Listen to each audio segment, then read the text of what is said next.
Gentlemen, good morning. All right, it's great to see you guys out there. I know you're joining us from all over the world. So please let me know in the comments where you're at, where you're from, and want to hear from you. I already saw quite a few of you guys out there. So go ahead and let's fill up that comment section. Let's jump in there. I see Jonathan. I know you're down in Australia. Kai, you're over in Europe. We got got quite a few guys. So I see John's out there. I see American Pride. I see Megazoid. Yeah, we got a what is that? Power Ranger fan out there. So let us know where you guys are at. Renato, great to see you as well. Igor, Tony Longshore, Benjamin, Justice, Michael. Again, guys, let's get the location. So Jake the Cat Gamer, love it. Connor, Tristan. So we're going through on the back end. We're just making sure everything is coming through. Okay. So I do appreciate when you guys just interact a bit. It lets us know that that I'm coming through. If for some reason I drop off, don't worry about it. I will be back. I'll actually just have one of my special guests just continue to run the show. And we've got a number of people who are supposed to pop in this morning. I know Jane and Alyssa are sending them messages, just quick reminders. I think we've got, so we hope to see Alex Costa. So he should be getting here. We got Vladimir Ritchie. We'll see if Eric Bandholtz is able to make it. And he's over in Europe right now, traveling with his family. Should get Kirby Allison and Gen Z in a little bit later.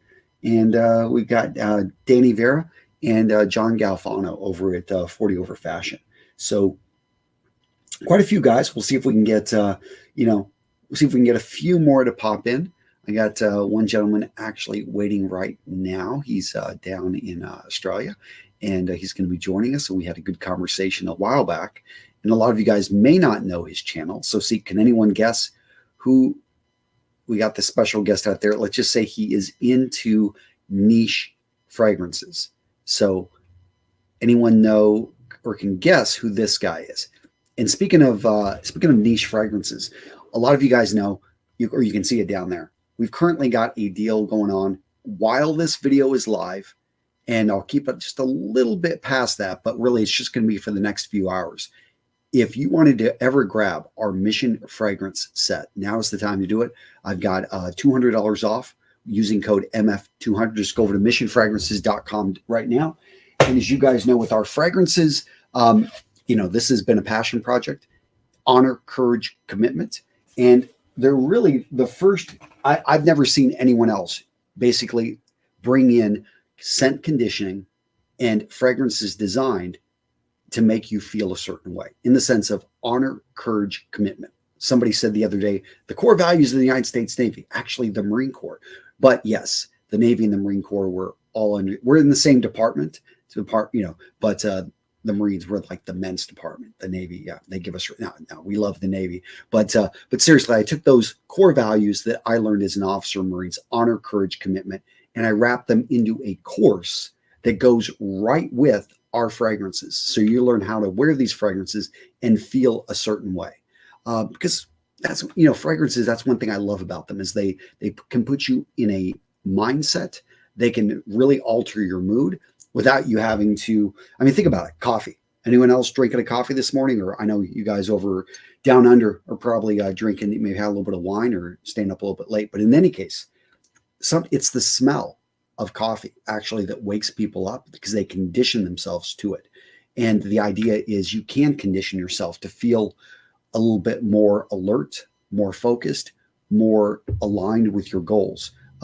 With certain fragrances. So it's really interesting the way you can hijack the olfactory system. And if you got questions on that, let me know.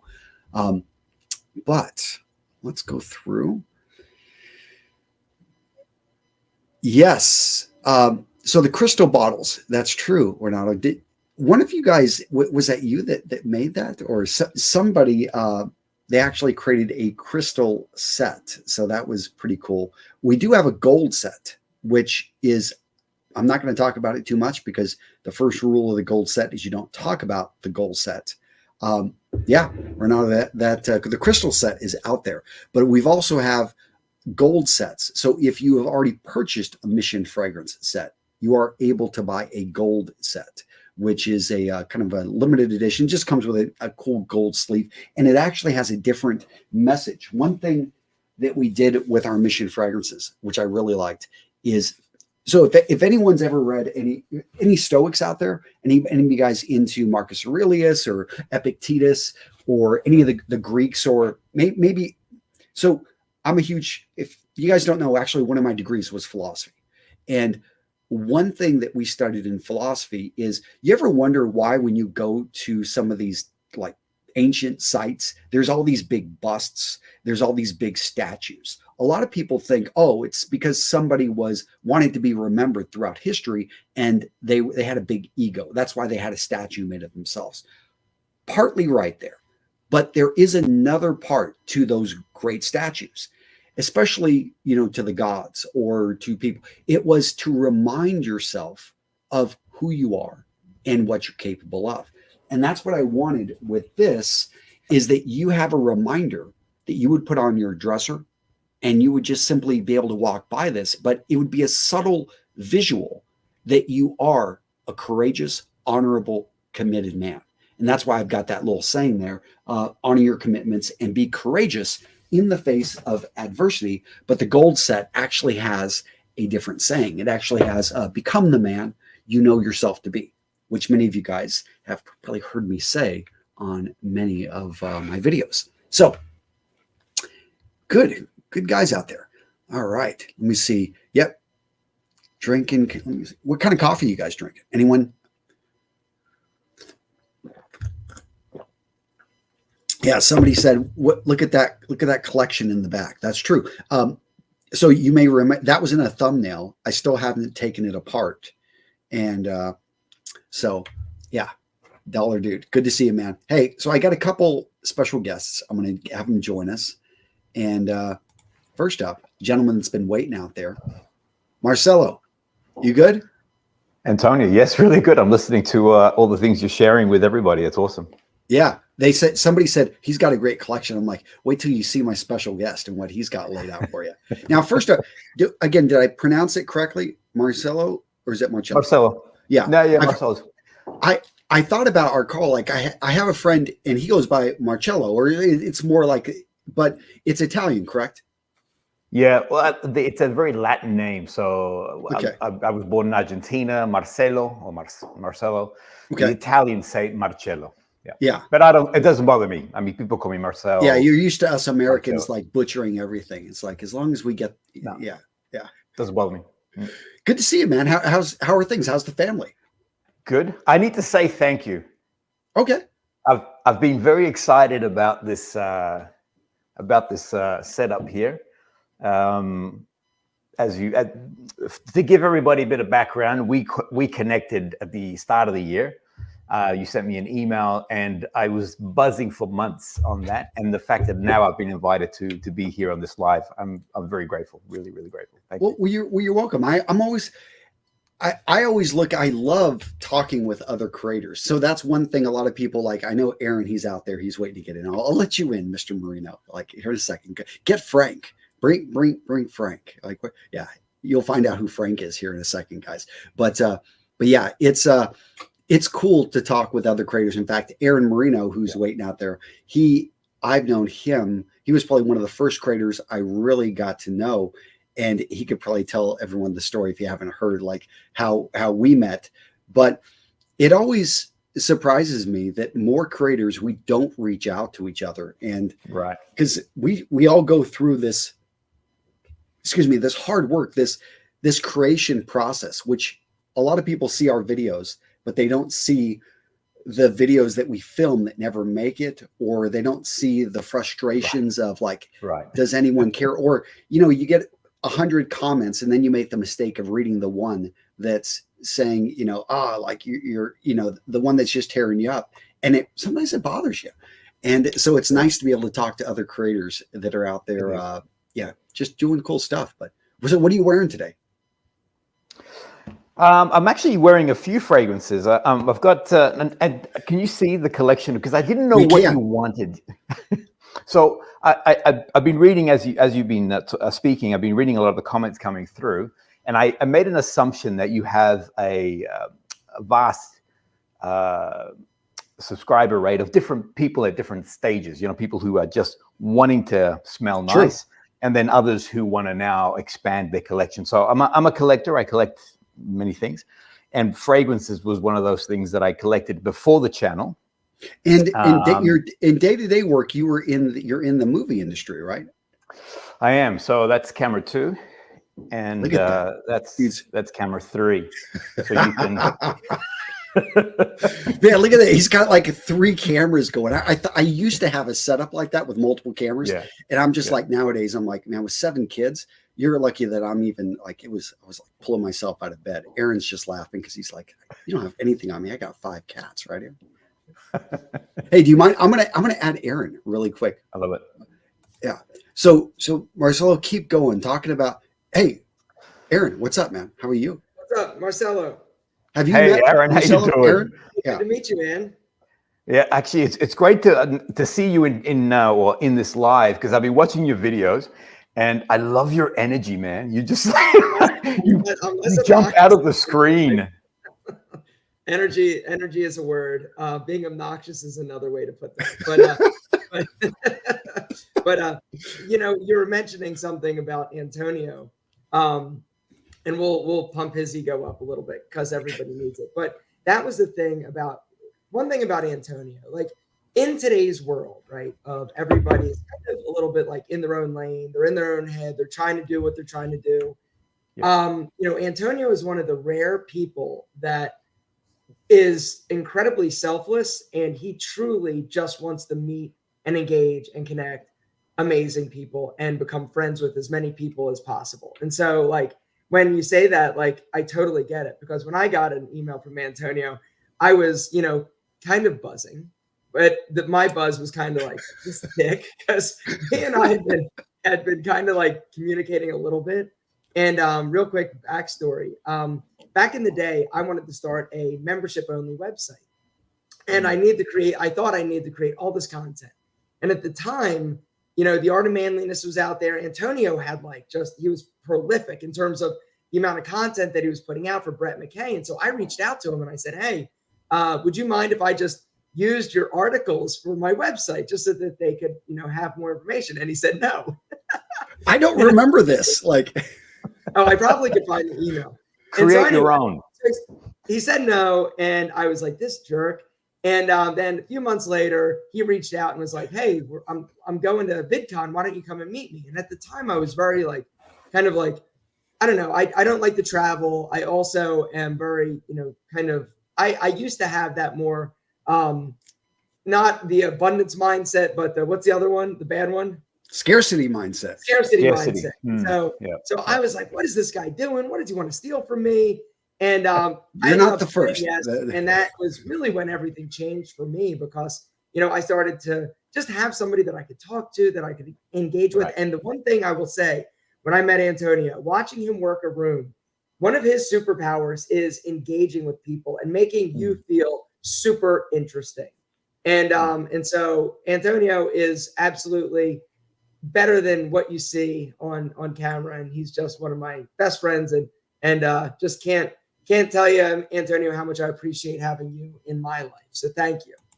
And now, Marcelo, welcome to the party. Thank you. Yeah, and it's an honor to be here. For those who might not know, I'm in Melbourne, Australia. It's 11 o'clock here at night. So I knew that this was obviously directed to a US audience. You'd be surprised. There's a lot of Australians out there. You've got your fans. Yeah, you know what? You can see the comments. Like Renato loves you, man. He knows. They know about your stuff. I did put a call out to to all the fans, all the people that are part of the NFC community. Yeah. And I said, look, I'm here. It would be great to have your support. And so I can see a number of them coming through. So I want to thank you. Thank you to everybody who's out and supporting in this. So I appreciate that. Thank you, guys. Yeah. So Renato was saying, like, because it was those niche fragrances, he was saying a rose. I'm going to pull that one back up. A rose of a dangerous flamingo dancer. Like, yeah, he got you on. You got him onto that one. I'm like, right. Yeah. These. So I mean, because you went from the movies is your main deal, but fragrances is a passion, and you said that you're wearing a few today, so you're like layering here. No, well, what I did is because I was preparing for you and I was preparing for your audience, and I was making sure that I've got enough variety here for depending on where your subscribers or the people who are here might be on their journey. So I have a category or a rating system within the channel, which I say is a new recruit, and then a semi-pro, a veteran, 5-star general, and then the supreme leader who wears heavy ouds and leathers and smoky fragrances and all that sort of stuff. So I've got a few here. If you want me to maybe suggest a new recruit sort of fragrance. Yeah, go for it. And Marcelo, can you really quick give the link to your, or just go ahead and say your channel? Alyssa will find that, and she's making sure that these comments are popping up. And oh, wait a minute, we've got one other person I'm going to add, because we got Mr. Eric Bandholz of Beard Brand. So Marcelo, do you know Eric? Oh, there we have a piglet spotting. I don't know Eric. Eric, Marcelo, Eric. So Eric is the founder of Beard Brand. Eric, he's been on Shark Tank only once, because Aaron Marino's been on twice. So I got to point that out. But yeah. When he was on, I've seen those. Yeah. When he was on Shark Tank. There's another company that I'm friends with that. So kind of I was on 3 times. You were? Oh yeah, that's right. Yeah. Yeah, the one that you and I lost money in. Yes, that's right. We won't talk about that one. That's another video. I can teach you guys how to take $50,000 and turn it into zero. It's amazing. It's a unique skill set. Although Eric could beat that. Yeah, 200K. And how to blow it up. How to blow up literally the business. So we know each other pretty well, Marcelo, as you could probably tell. But Eric, man, good to see you. Good to see you. Happy to be here. And I'm in Denmark. Yeah. The land with no AC and hot weather, apparently. How did you get such a cool backdrop? Like, is this the Airbnb you're at, or what? Yeah. So the Airbnb, apparently they like Pokemon. This is one of the kids' rooms. And yeah, it's a nice little place. You should come visit me. I should. Aris, right? Mm-hmm. Yeah, I already met up with Rasmus of Slick Hair. Yeah. So anyone out there know the guys over at Slick Hair? If you're an OG on YouTube, I know it seems like you're an OG if you've been, 7 or 8 years. But yeah, those guys were the original hair guys. And but Marcelo, I keep, we're probably not going to get super deep on fragrances here. This is more of just like a hangout to shoot the shit and absolutely get to know cool guys. Tell me what. Hey, you know what the best thing to do is maybe a question from one of your team there that from one of someone could write in what would they like to know about. I'm happy to share something. Yeah. Sure. Hey guys, if you've got a fragrance question for Marcelo, not one for Aaron, because Aaron, although Aaron could answer a business question, if you want to know how to sell $100,000 in fragrance in a month, he can help you out with that, probably more. But Eric, how long are you there? Any big news? I'll be here for about a month, and we'll head over to Legoland and Lego House, do that in a few weeks, and then just get away from the Austin heat is the big reason we're here, because it gets so hot in Austin that gotta get away. So is Blue Stratos a good brand? Good question. Awesome question. So when I first started, I was focusing on, I had a massive designer collection. In 2017, I discovered that there was a thing called niche perfumery. So these are now small batches. These are also, in some cases, only found in certain parts of the world. They're not mass produced in the sense of, I've got one brand here which only produces 400 units, period. This is an Argentinian brand. So Blue Stratos is more of an aquatic, very aromatic, very masculine fragrance. So what I would do is I would recommend to that person this fragrance here. Okay. And this is by a French house called Maison Francis Cujon. And the fragrance name is called Gentle Fluidity Silver. And this one here has, so the beautiful, and the reason why I fell in love with niche perfumery is that you have very clear opening, sort of heart notes and then base notes. So it has an evolution. It has like a wave as it dries down and moves through. You're getting different parts of the fragrance. Rather than having a fragrance that just starts, in one place, this now you find that niche perfumery does a lot of moving. I call it a dance. It does a beautiful dance. Now, this fragrance here is designed primarily for a man. So it's very aromatic, very woods-like. When it finally dries down, it has a lot of sort of that masculine strength. But the beautiful thing about this is that it has a partner, which is Gentle Fluidity Gold. And believe it or not, the perfumer, his name is Francis Cujon, created the same notes. So he grabbed the same ingredients, but he now formulated in a different way so that the gold now has more of a vanilla touch and it's designed more for a woman. Yeah. And the silver is designed for a man. I've seen these. They're actually pretty, I mean, in the United States, they're in Nordstrom's, or I've seen them in a lot of our stores here. So I think that this is one that any guy watching can actually probably get his nose on if he looks for it. Correct. Now, I see Funk Roberts is out there. Hey, Funk, if you're still out there, Alyssa will reach out to you and, we'll get you a quick invite if you want to join us. Funk's got an amazing YouTube channel and he's, a great YouTuber as well. So it's cool to see, people out there, other YouTubers out there just saying hi and, well, cool. Well, hey, I got a question, Aaron. This one's tough. You see it right down there? Where did Eric go? Come on, he's got a connection issue, I'm sure. Yeah, he wouldn't just. The cat's name is Piglet. That one is Piglet. She's my old lady. She's 16 and a half. There's Eric. And then I've got another one around here named Boo Boo. That Boo Boo. Come here. You want to say hey? This is Boo Boo. Hey, anyway, they're the cats' names. Yeah. Don't tell, they're my wife's cats. I'll lose all my street cred if everybody knows that I'm a cat guy. You are a cat guy. Can't get away from that.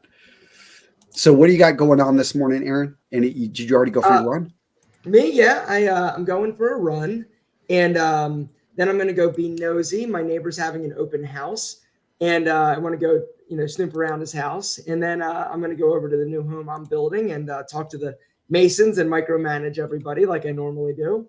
But yeah, no. And then I've just got some videos to edit. I lost my video editor. He ghosted me 2 days ago. So, it's just one of those things where you. How long did you have that guy? I've had him, I've had a few of them, and they just this guy was over. I believe he was over in India, and he was starting to become really good, and I was paying him well. I mean, he was, with the amount of videos that he was doing for me, he literally was doing pretty well, I thought. And he just, I don't know whether or not he's in the hospital or something, but he literally just ghosted me.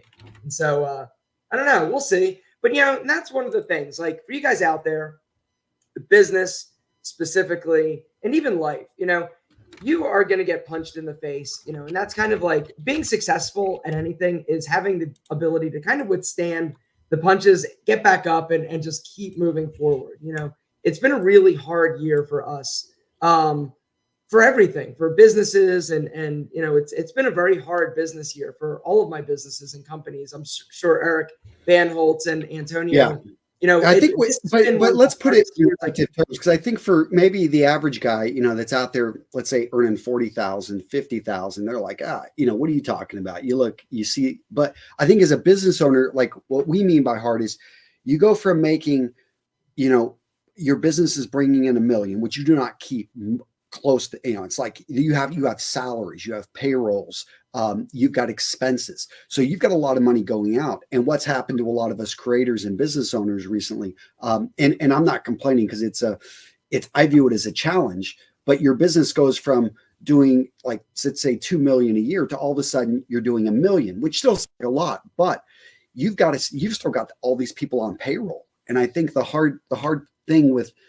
for a lot of us is when you have to make decisions about how are you going to pay people, you've got your own money, you start feeding right back into the business, which probably isn't a smart thing to do, but we've probably done it, some of us, and me included. And that's not always the best thing to do. And you feel alone sometimes, like you're captaining this ship. And again, that's why I like, conversations like this, because everyone here in this room right up here, like we've had to, we run businesses, or we got our own deal, and we know what it's like, that being lonely and that captaining that ship. But yeah, it's been hard. This has been a hard year. So for any of you guys out there that think it's just you, it's not. It's everybody. It's been a really, really hard year, and it's funny because with the pandemic and everything, that was hard, right? It was a different kind of hard. And businesses, depending on what business you were in, some businesses absolutely thrive. Other business during the time just saw incredible recession, right? But now you think, okay, everything's getting back to normal, and it's just really hard. And advertising is getting harder, traffic is getting more expensive. It's hard. But I'm not saying woe is me or anything like that, but I know that every single person on this call has faced struggle, and the thing that's going to set you apart, the winners and the losers, is the ability to not fall apart and really just focus and recalibrate and move on. Like Antonio said, his business, in terms of his ad revenue from his website, went drastically down because of this whole AI thing. Yes. What'd you say? Yeah, and I can't, I understand people are going to do what they do, but yeah, now that people, and you guys have seen it probably in search, where you go and you type something in, and they're showing 60% of people are not clicking on anything because Google is feeding them the answer, but the answer they're feeding them is actually pulled from our websites. So it's one of those things that I think just the world has changed. And hey, Funk, really quick, want to thank you. And I sent you a email, Funk. Check your email if you want to join us up here. I sent you the link to be able to join us here on StreamYard. But I know James out in Chicago, Gen Z, has joined us as well. So James, good to see you, man. Always looking good morning. Good. How you doing? What's up, James? James, I know that you know Aaron. Yeah. Briefly, James. we've never actually spoken before. Oh, yeah. cool. So this is All right, the first time. Yeah. Yeah. Well, we're going to have a quick, and then Marcelo, he's down in Australia and niche James. fragrance guy, also knows production. He's got 3 cameras set up, so he's going to put all of us to shame. And Eric Bandholtz, have you met James? No, good to meet you, man. And Marcelo, too, I gotta steal your camera setup. That's I got some YouTube envy right now looking at that. Right. Okay. Well, I wasn't sure what it's always best to overdress than under, and I figured in this thing it's better to. I didn't know what was going to happen, so I just came prepared basically. Yeah, Aaron's looking at his t-shirts. I know, that's covered with cat hair in my running shorts. Well, we might as well add a 6th. So Funk, good to see you, man. Good to be here, guys. Good to be here. Okay, so guys, I brought Funk on because if you don't know him, like, he's got a great fitness YouTube channel. But I think what impressed me from a business perspective is that Funk has been crushing it with YouTube ads and with memberships. And he's just, man, when I learned about your business, I was like, holy shit. And I have to thank you as well, Funk, because you also supported my business, Mission Fragrances, which, by the way, if you're just joining us, we do have, yeah. And I appreciate that, man. And that's one thing that's really cool. I think everyone in here, we support each other's businesses. That's one thing I think business owners get, and people don't understand. A lot of creators and YouTubers, like most of us are businesses, or we start thinking that way, and we love to support each other. And yeah, so the over 40 Alpha Brotherhood, I mean, it's so specific. It's like, hey, if you are a man over 40 and you want to get in shape, you are the person to speak to. Yeah, exactly. Yeah. First and foremost, it's great to be on here with all of you.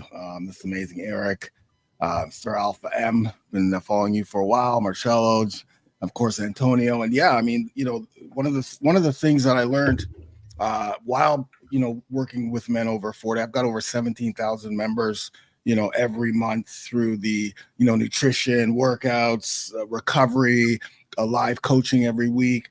But we were kind of the lost tribe, when it came to fitness. There's no information to help men specifically in their 40s, 50s, 60s, and beyond. Like you go in and you hear a lot of other fitness from women or for younger guys, but we're always left behind. And so we need specific workouts, and we need a nutrition that's going to help us naturally increase testosterone, our hormones.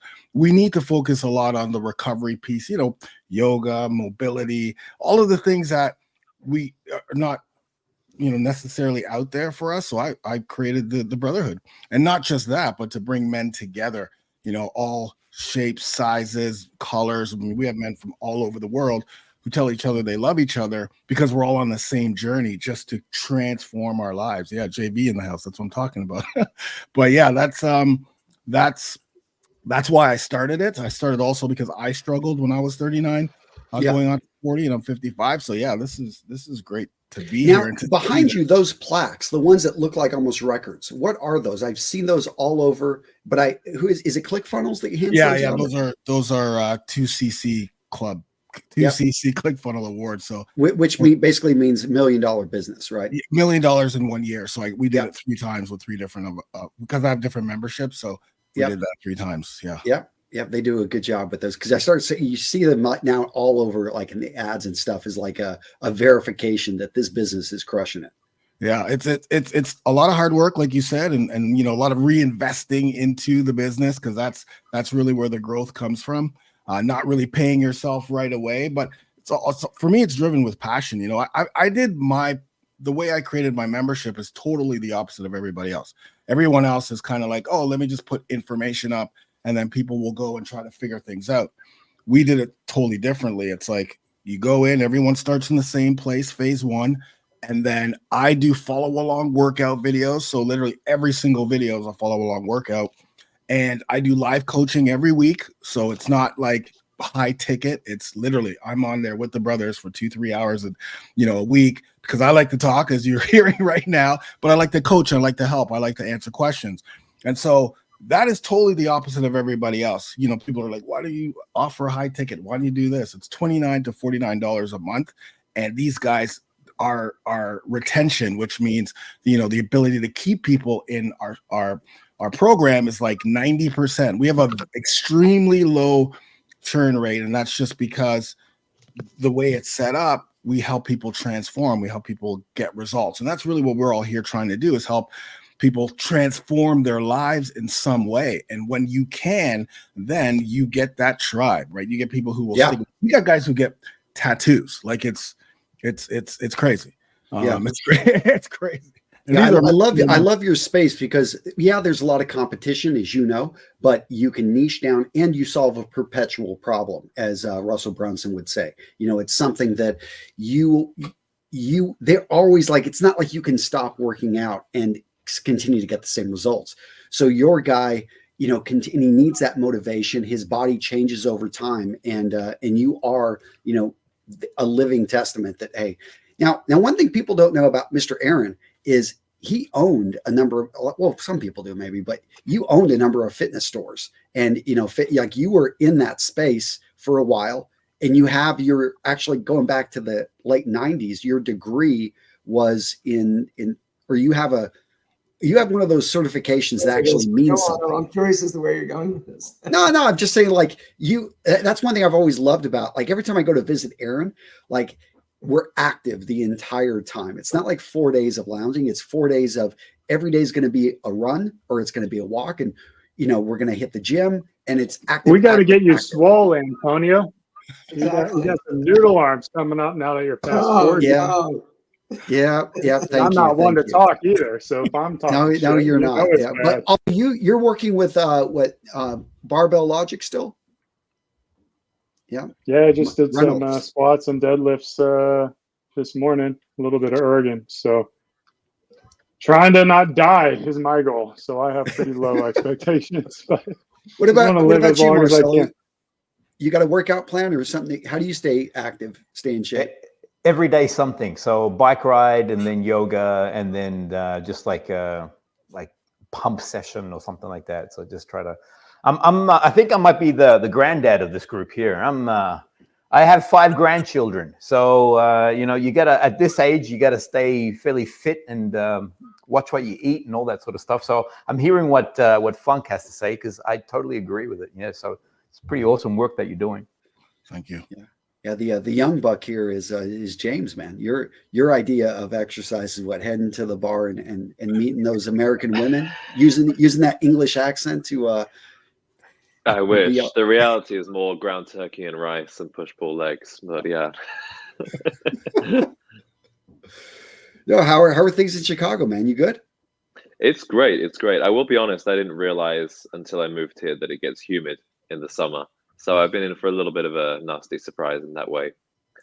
But yeah, I went full time with the YouTube a few weeks ago. So it's finally I get to just do this all the time and put my entire life and effort into making the most exciting, most interesting, most useful videos that I can. So it's been Well, fantastic. Yeah. you've got some guys here that have been doing the YouTube and had success with business. So, Mm. like, any questions, anything you're like trying to figure out right now? I would like to ask Funk a little bit, actually. You mentioned the pricing of your membership is fairly low. What do you think have been the advantages to that? Because I'm also aware that if I'm going to create some kind of community, I don't want it to just be about making money. I want it to be something that's sustainable for people to be in for a very long time and really get some value out of.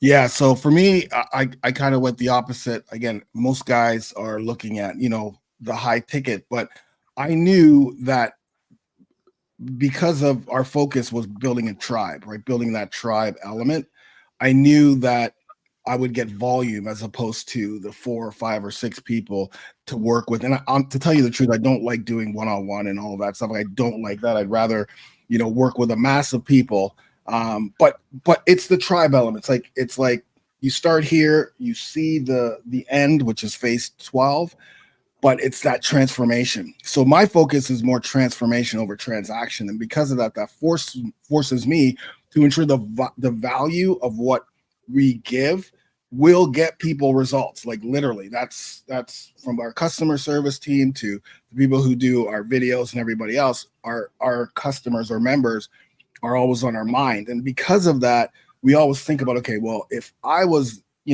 joined something, a membership, and how would I like to see that onboarding process? You know what I mean? So, what are things that I hate to see? What are things that would help me, get through it? And then think about the age group. Like we're talking 40s, 50s. Most of my guys are actually now 50s, 60s, and even now moving into the 70-year-olds who have transformed. And they do not come in ripped and shredded.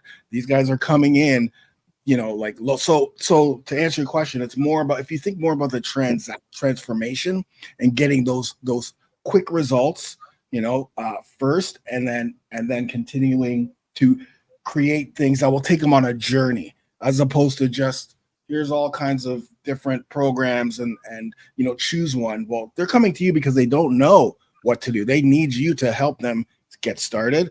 Okay, now what do I do? Now what I would do? Now what do I do?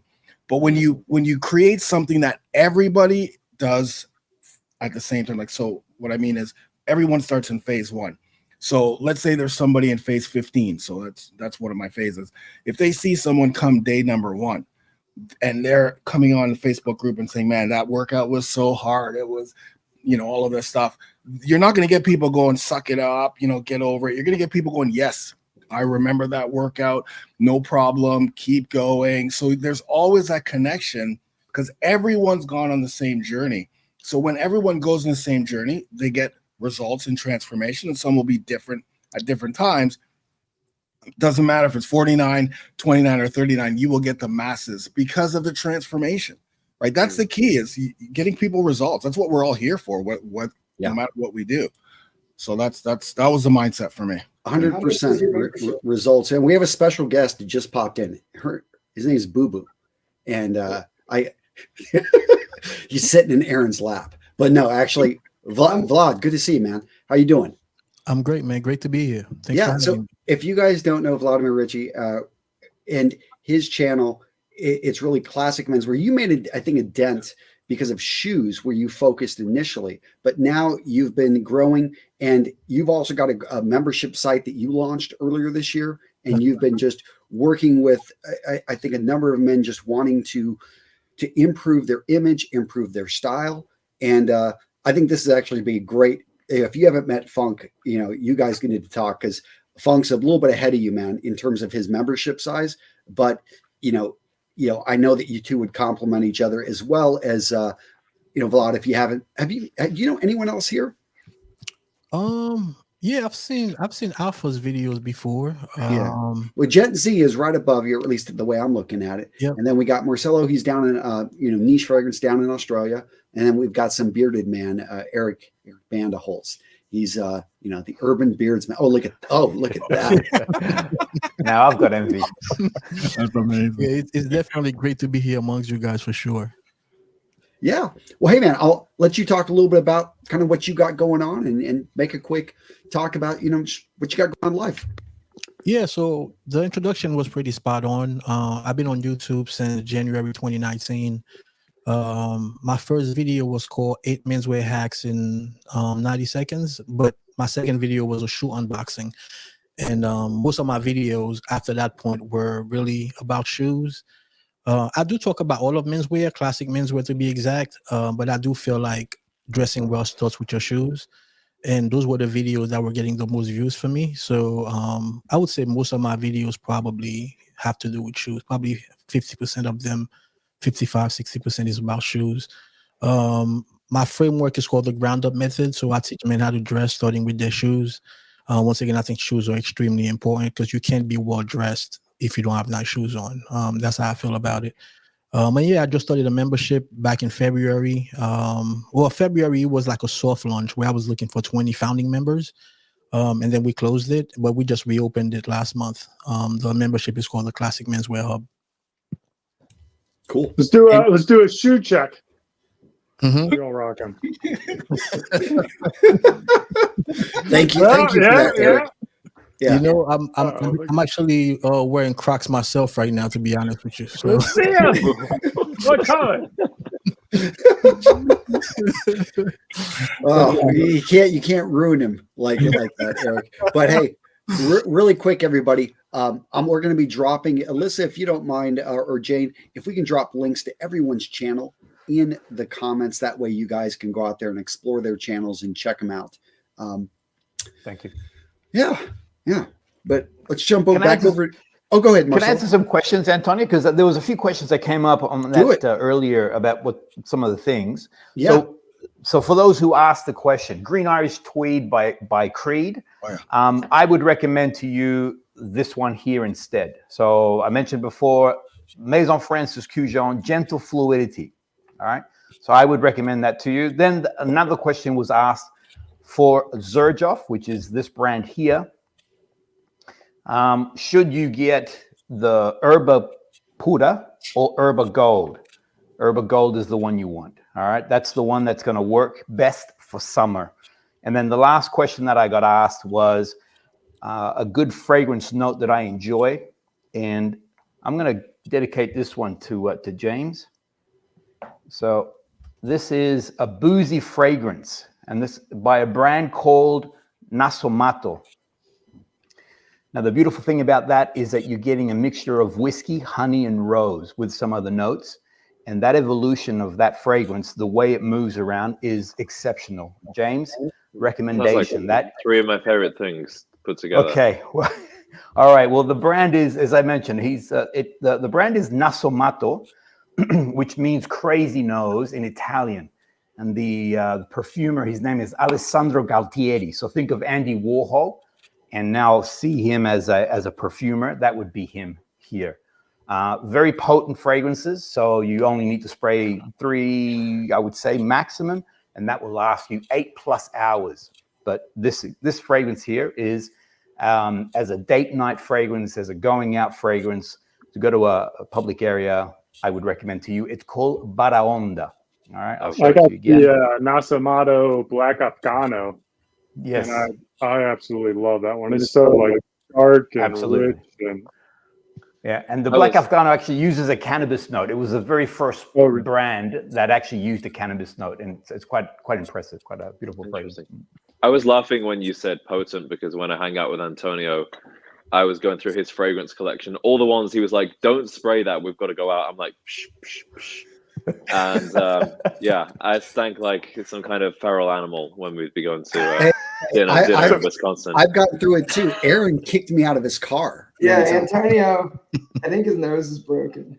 I saw that over tobacco vanilla as well. We'll I go feel like into that's Neiman Marcus, and and he'll be like, "Oh," because in his town he doesn't have a store typically that sells all these beautiful fragrances, and so he's spraying different fragrances like everywhere, and it's just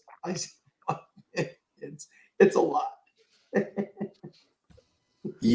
But he did. You made me. You're like, go in and wash yourself. I can't take it. Wash up. Well, you did a video, Antonio, where you said you want perfume to be a mystery, and I agree with you. So obviously here we're all saying the same thing, that when you put too much perfume on, you're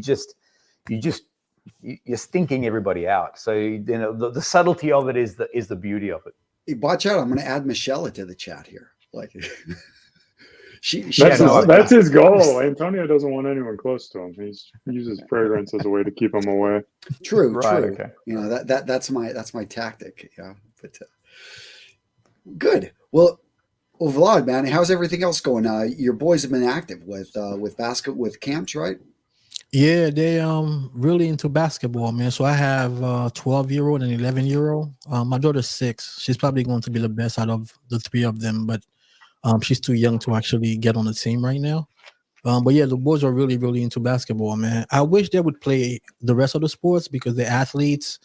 Like they were good at soccer early on, but they only want to play basketball because all their friends really only play basketball. So I try to tell them, you're too young to just pigeonhole yourself into one sport, but at least they're really good at it. So it is what it is. Yeah. A lot of people try to compliment me thinking they get it from me. It's definitely not from me at all. I played soccer growing up. I'm from Haiti, so I wasn't good at basketball. Well, I thought I was good, and then I moved to the States and realized I wasn't good. But it's from my wife. My wife was a baller in her days. So, yeah. Yep. It's the wife's genes. Absolutely. Not me. Always. Yep. Well, I got to get out. I got to get Aaron out to back out to Wisconsin so he can spend time with his goddaughter. Yeah. Exactly. I'm ready. All right. You said it. So. Well, let's jump through. Let's look for some other questions. Alyssa, if you want to bring up some questions that anyone in the audience, was there anything else, Marcelo, that you remembered? Well, I'm looking at a whole bunch of here where it's like, now, 8 to 10 sprays. Oof, my man. Yeah, that's a little. Now, there was a question earlier about suit supply. There was a gentleman out there. Like, so before we do Parfums de Marly Carlisle, which I absolutely love. You guys know it's one of my. If you're watching this and it's one of my top, or used to be one of my top 3 fragrances. I got so many now. It's hard to They're like kids. Like you just don't want to cut one off. But suit supply. Real quick, Antonio, hold on. For you guys out there that haven't grabbed the Mission Fragrance set, I do want to just say, I think I saw that there's a discount up. Yeah, we'll throw that discount up in a second. Yeah. So just for you guys out there that are kind of on the fence, and we're talking a lot about fragrances, I have bought Antonio's set, and it is 3 amazing fragrances that you guys like. I appreciate that. You did you were one of the first people as soon as we opened the first time you bought the set. So did so if you guys are looking for just to treat yourself, or if you've got it makes a great gift as well because it comes in a beautiful package. It's got a great box, and these fragrances, they're nothing that's going to be like literally, they are like perfect fragrances. And I just wanted to say, guys out there looking for a fragrance, affordable, beautiful, long-lasting, projection monsters. They're just great fragrances. So buy them. Thank you, now. Aaron. $200 off. It's an incredible deal. Okay, I sent you the Venmo, by the way. Thanks, man. You're welcome. No, I'm kidding. Appreciate it, guys. So suits. Somebody asked that earlier. James, have you been in the suit supply recently in Chicago? Have you stopped? Yeah, that comment kind of piqued my interest because I've thought about the little pig stitching on the edges of the jackets. I don't think it's that noticeable unless you're wearing it. I don't think other people can see it that well. So Agreed. For me, it's not a deal breaker for me.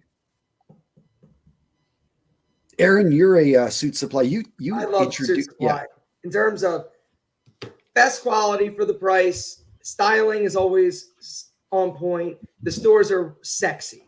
Like if you guys want to go into a store and just have your mind blown, if you haven't been into a suit supply, it'll literally make you want to dress better, because like everything about it, right? There's nothing by accident in a suit supply. Everything from the colors of the fabrics, the sales associates are impeccably trained.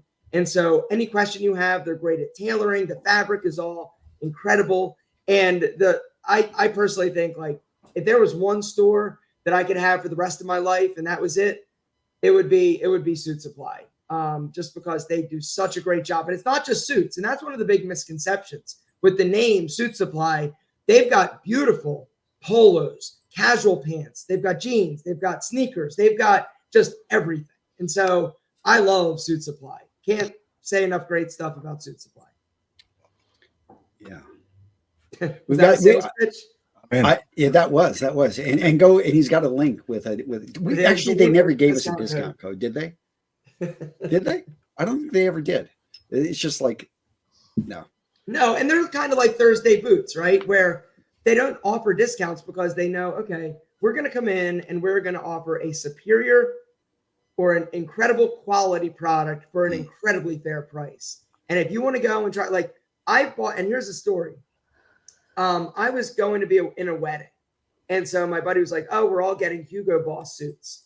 And I thought, oh, Hugo Boss. I've heard of, that Hugo Boss is good. So I went to the Hugo Boss store, not going to buy like, a Hugo Boss suit in like a wherever, like department store. So I went, getting the suit. It took like 4 fittings. It didn't fit right. It just was kind of crappy. Didn't have functioning buttonholes. It just wasn't that great. I ended up going to Suit Supply because I was frustrated. I got a $550 tuxedo. It fit me perfectly, pretty much like off the rack. And the quality is so much better. And so, like if you're thinking about going like for a suit, you can get the same price suit at a Suit Supply as you can at like a Men's Warehouse, if not cheaper. And the quality is 10 times better. And they're cool. The fabrics are cool. It makes you want to dress up. Antonio, you are the biggest Suit Supply slut I know. Like, it's true. Like, seriously. It's true. I would walk in there and they knew me, and because I just appear. I'm like that guy that in the Navy. I don't want to say anything that would get me in trouble here, but let's just say that when you pull into port after you've been out at sea for like 2 or 3 months at a time, like some of these guys go crazy in Thailand. I wasn't one of them, but it's kind of like that's how I was with Suit Supply though. Like, because I don't get into a menswear store but like twice a year, so I walk into that place and I'm just like, yeah, get me. I'll take 5 of those. I'll take 4 of those. And they're just like feeding me, and then I have it all just shipped. But so, question for Funk. Yeah. What are your thoughts on Thai stretching massage services with regards to flexibility? Ooh. Okay, this is kind of a little bit close to home because I used to be I was a 2-sport professional athlete. My second sport was I was a Muay Thai fighter at 40 years old in Thailand. So and also used to train fighters, UFC fighters, Muay Thai fighters, MMA fighters as well. And Thailand was kind of like every single year we would go to Thailand, and I started doing retreats.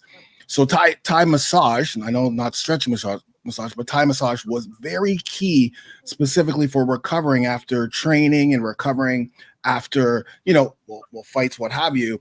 That's something that we all flock to because, you train in the morning, then you got to get a massage, and the next thing you know, you're training again in the afternoon. And one of the things, again, that I say to us guys who are in our 40s, 50s, 60s, 70s is anything you can do for recovery, for flexibility, for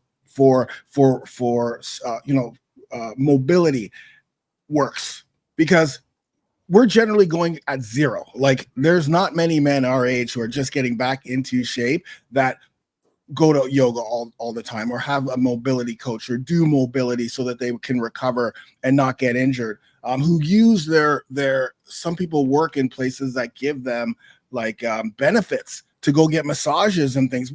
Guys generally don't use those things. So I have not done Thai stretching massage specifically for flexibility. 100% it would be great for recovery, but I would also add things like a range of motion, stretching, mobility to open up the open up our thoracic spine so that we're not always switching over. So I again, that is great. And I think that, starting with Thai massage, stretching massage is one element. And again, we don't want to go from 0 to hero and just add all kinds of things all at once. But once you get comfortable with the Thai massage stretching, or Thai stretch massage, then add something, add another element, add something you've never done before, like yoga, like Pilates, like mobility, which I think is probably the best one. But yes, I think this is great. And I applaud any man who does this type of stuff, because this is what longevity is all about. When you get to, like before, when I was in my early 40s, I was training Muay Thai and training fighters and doing burpees and doing all of these things. When you get to 50, you're still kind of hanging on to that. It's great. But, I got guys in my membership who are 60s and 70s, and the mindset shifts to not about getting jacked, ripped, and shredded, but about being able to get up every day and not have soreness and be able to hike, be able to run around with your grandchildren. I mean, Marcello, you got 4, I think you said. You got to keep up with all 4, right? 6. Okay. 6. So being able to keep up with them, plus getting them on your back and doing push-ups, plus going on a hike, plus doing all of these things without, saying, oh man, I just can't even walk up the stairs because of my knee, or I got a back injury or shoulder injury, which most of us are coming in with, right? When we're starting back, we usually have, I got my shoulders are all jacked up because of the sports that I played, knees, hips, back, which is even more important to implement these not sexy kind of like, oh man, this is humbling, very humbling when you're doing yoga and you've never done yoga. Any mobility, anything is going to be very humbling, but that is what's going to keep us, going to the gym and enjoying life and functioning just even at work without having, pain or stiffness. It's those things. So I think you're spot on with the Thai massage stretching. I don't know Thai massage stretching. I definitely know Thai massage. I didn't expect that detailed of an answer, but I love it that we have like experts like that. Aaron, what do you want to jump in? I've got to run. I've got to call. Okay. I got to hop on. But Aaron, I want you on my podcast, please. What'd you say? I need you on my podcast. My alpha men want to hear from you. Whenever you're ready, just tell Antonio and he'll connect. Yeah, us. I'll put you guys in touch. I'll put you guys in touch with each other. All right, perfect. Later, guys. Have a great Saturday. Yeah, awesome. Yeah, hey, so we got a question about style. Maybe Vlad, you want to jump on this one? Why is classic style important in the world now? And maybe James, you can add something too. Sure. Well, it's because it saves you so much headaches, because you don't really have to worry about what trend is coming out next fall, so it really ends up saving you money at the end of the day. And to me, it's also because you always in style, so for example, like I get people asking me, people still wear cuffs, because I always wear 2-inch cuffs on my trousers. And I have to tell them, cuffs never went anywhere when it comes to classic style. If you're following fashion and you subscribe to the GQ aesthetic, then yes, certain things go in and out of style. But when we're talking about classic style, you never have to worry about those things. So it makes it a lot easier, saves you money once again, and you don't have to worry about what's in and what's out. It's always in. So to me, that's why it's important. I would add to that. I think it gives men a way to dress that they can be proud of. I was speaking with a friend of mine the other day about how he got interested in this kind of world. And he said, I was sitting at my home, working from home, wearing sweatpants and a t-shirt, and I just didn't feel like a man.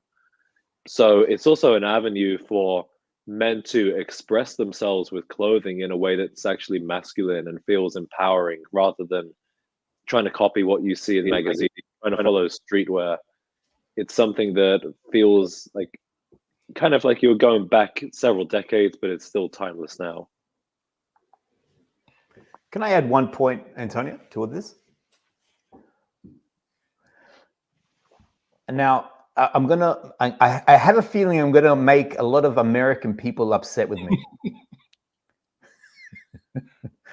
because the last thing I feel that needs to happen here is a good fragrance needs to supports now this whole ensemble. When someone sees you, they'll see this classy dressed man, but then as they draw close to you, they'll get the scent profile that is your fragrance. And the key is not to overpower them, it's more a mystery than it is herald your presence. And I know that I have a number of American friends who really like to spray a lot. I always say 3 sprays is more than enough. 3 sprays with an eau de parfum will be plenty to take you for 8+ hours without a problem. And I always recommend put it on your stomach, put it on your solar plex, and put it on your arm as you move around. And that will be more than enough for that fragrance to move around you. And I again, a good classy fragrance is like the cherry on top of a really well-dressed man. We do the same thing over at Beard Brand. We tell our customers, and the way we develop our fragrances as well is the fragrance is for you and those close to you. Right. Is kind of how you want to think about it. It's not for the whole room. You don't want to force people to smell you if they don't want to. Right. So you want the people who are close to you. And one thing that you've done really well, Eric, over at Beard Brand is you've developed it so that all of your products work. So somebody could be wearing, because I get that question a lot. Hey, if I'm going to be wearing a deodorant, I'm going to be wearing a beard oil, or and I want it to match my fragrance. You actually have it set so that all of those smell the same and that you can get them to work with each other seamlessly. Yeah, we coined the term scent confusion when you're wearing a lot of different fragrances. If your shampoo doesn't match your cologne, doesn't match your deodorant, you end up having like all these conflicting fragrances. So Beard Brand has pretty much the core grooming line: shampoo, conditioner, beard oil, moisturizers, balms, styling products as well, sea salt spray and styling paste, and our deodorant, which we'll be relaunching this year as well. So you can pretty much like layer all your basics, smell great, and then and scent confusion. I just wanted to add something to Really? that I saw. And sorry. No, really quick. I wanted to. Yeah. I'm really quick. I want to introduce Jeff. So he's been quietly lurking out there. So if you guys don't know, Jeff, good morning, salutations.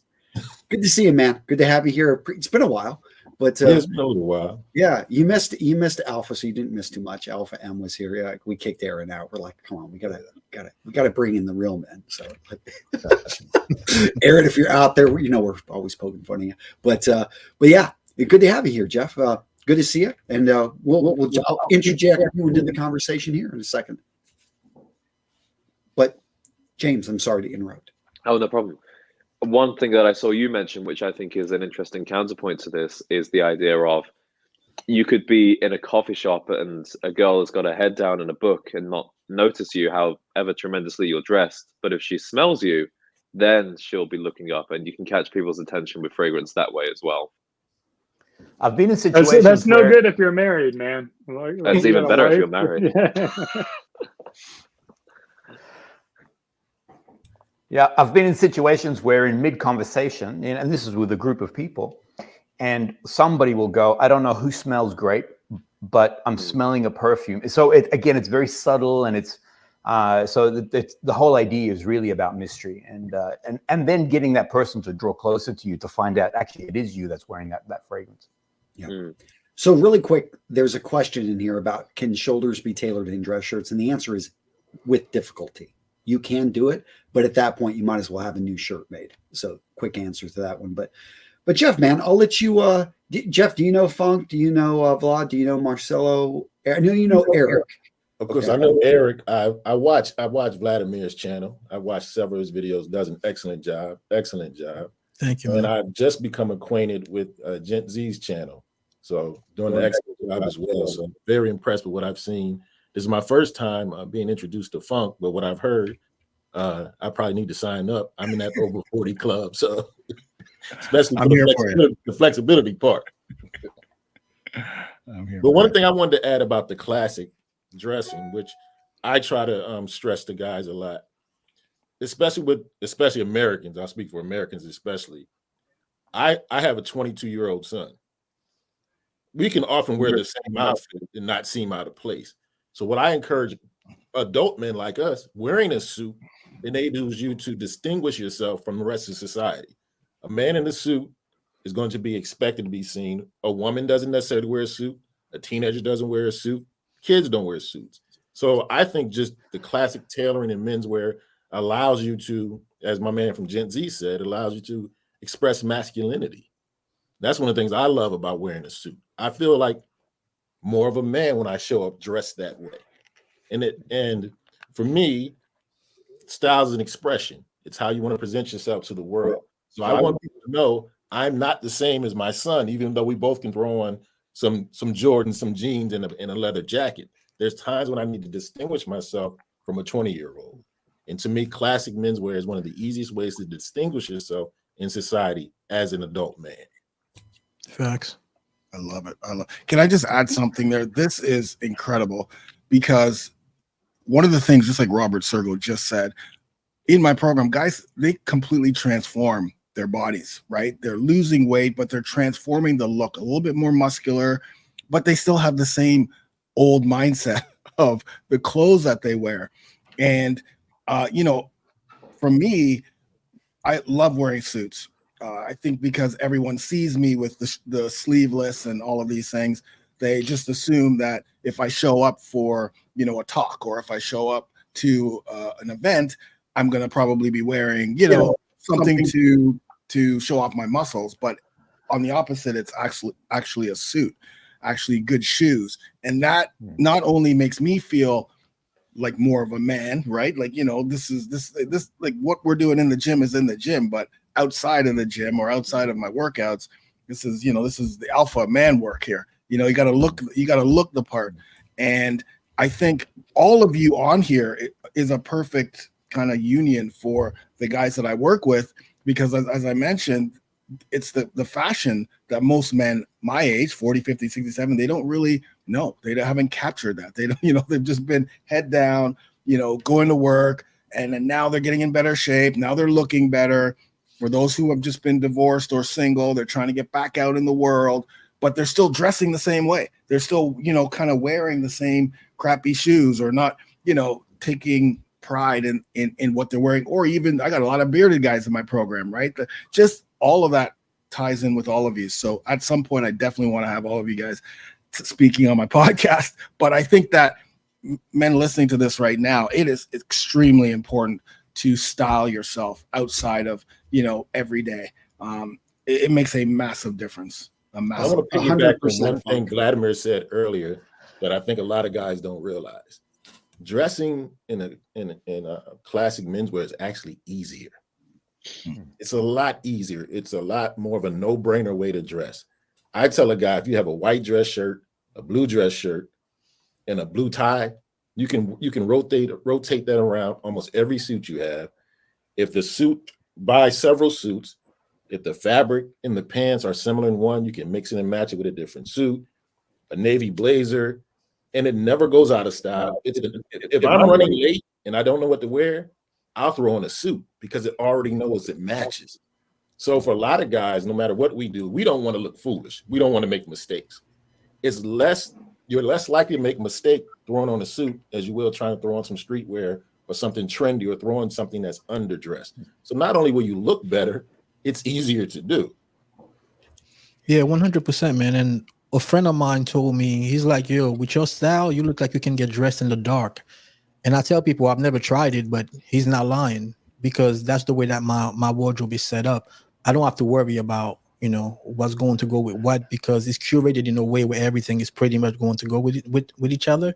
So like Jeff says, man, it's a lot easier to follow a classic menswear aesthetic than to try to, overdo it. Really quick, guys, I want to introduce another Longhorn and a friend of mine for a long time. So I met Kirby years ago when I was running a company called A Tailored Suit. And we've stayed in touch, and he's down. Kirby, I still think you're down in Dallas area, right? Yep, here in Dallas.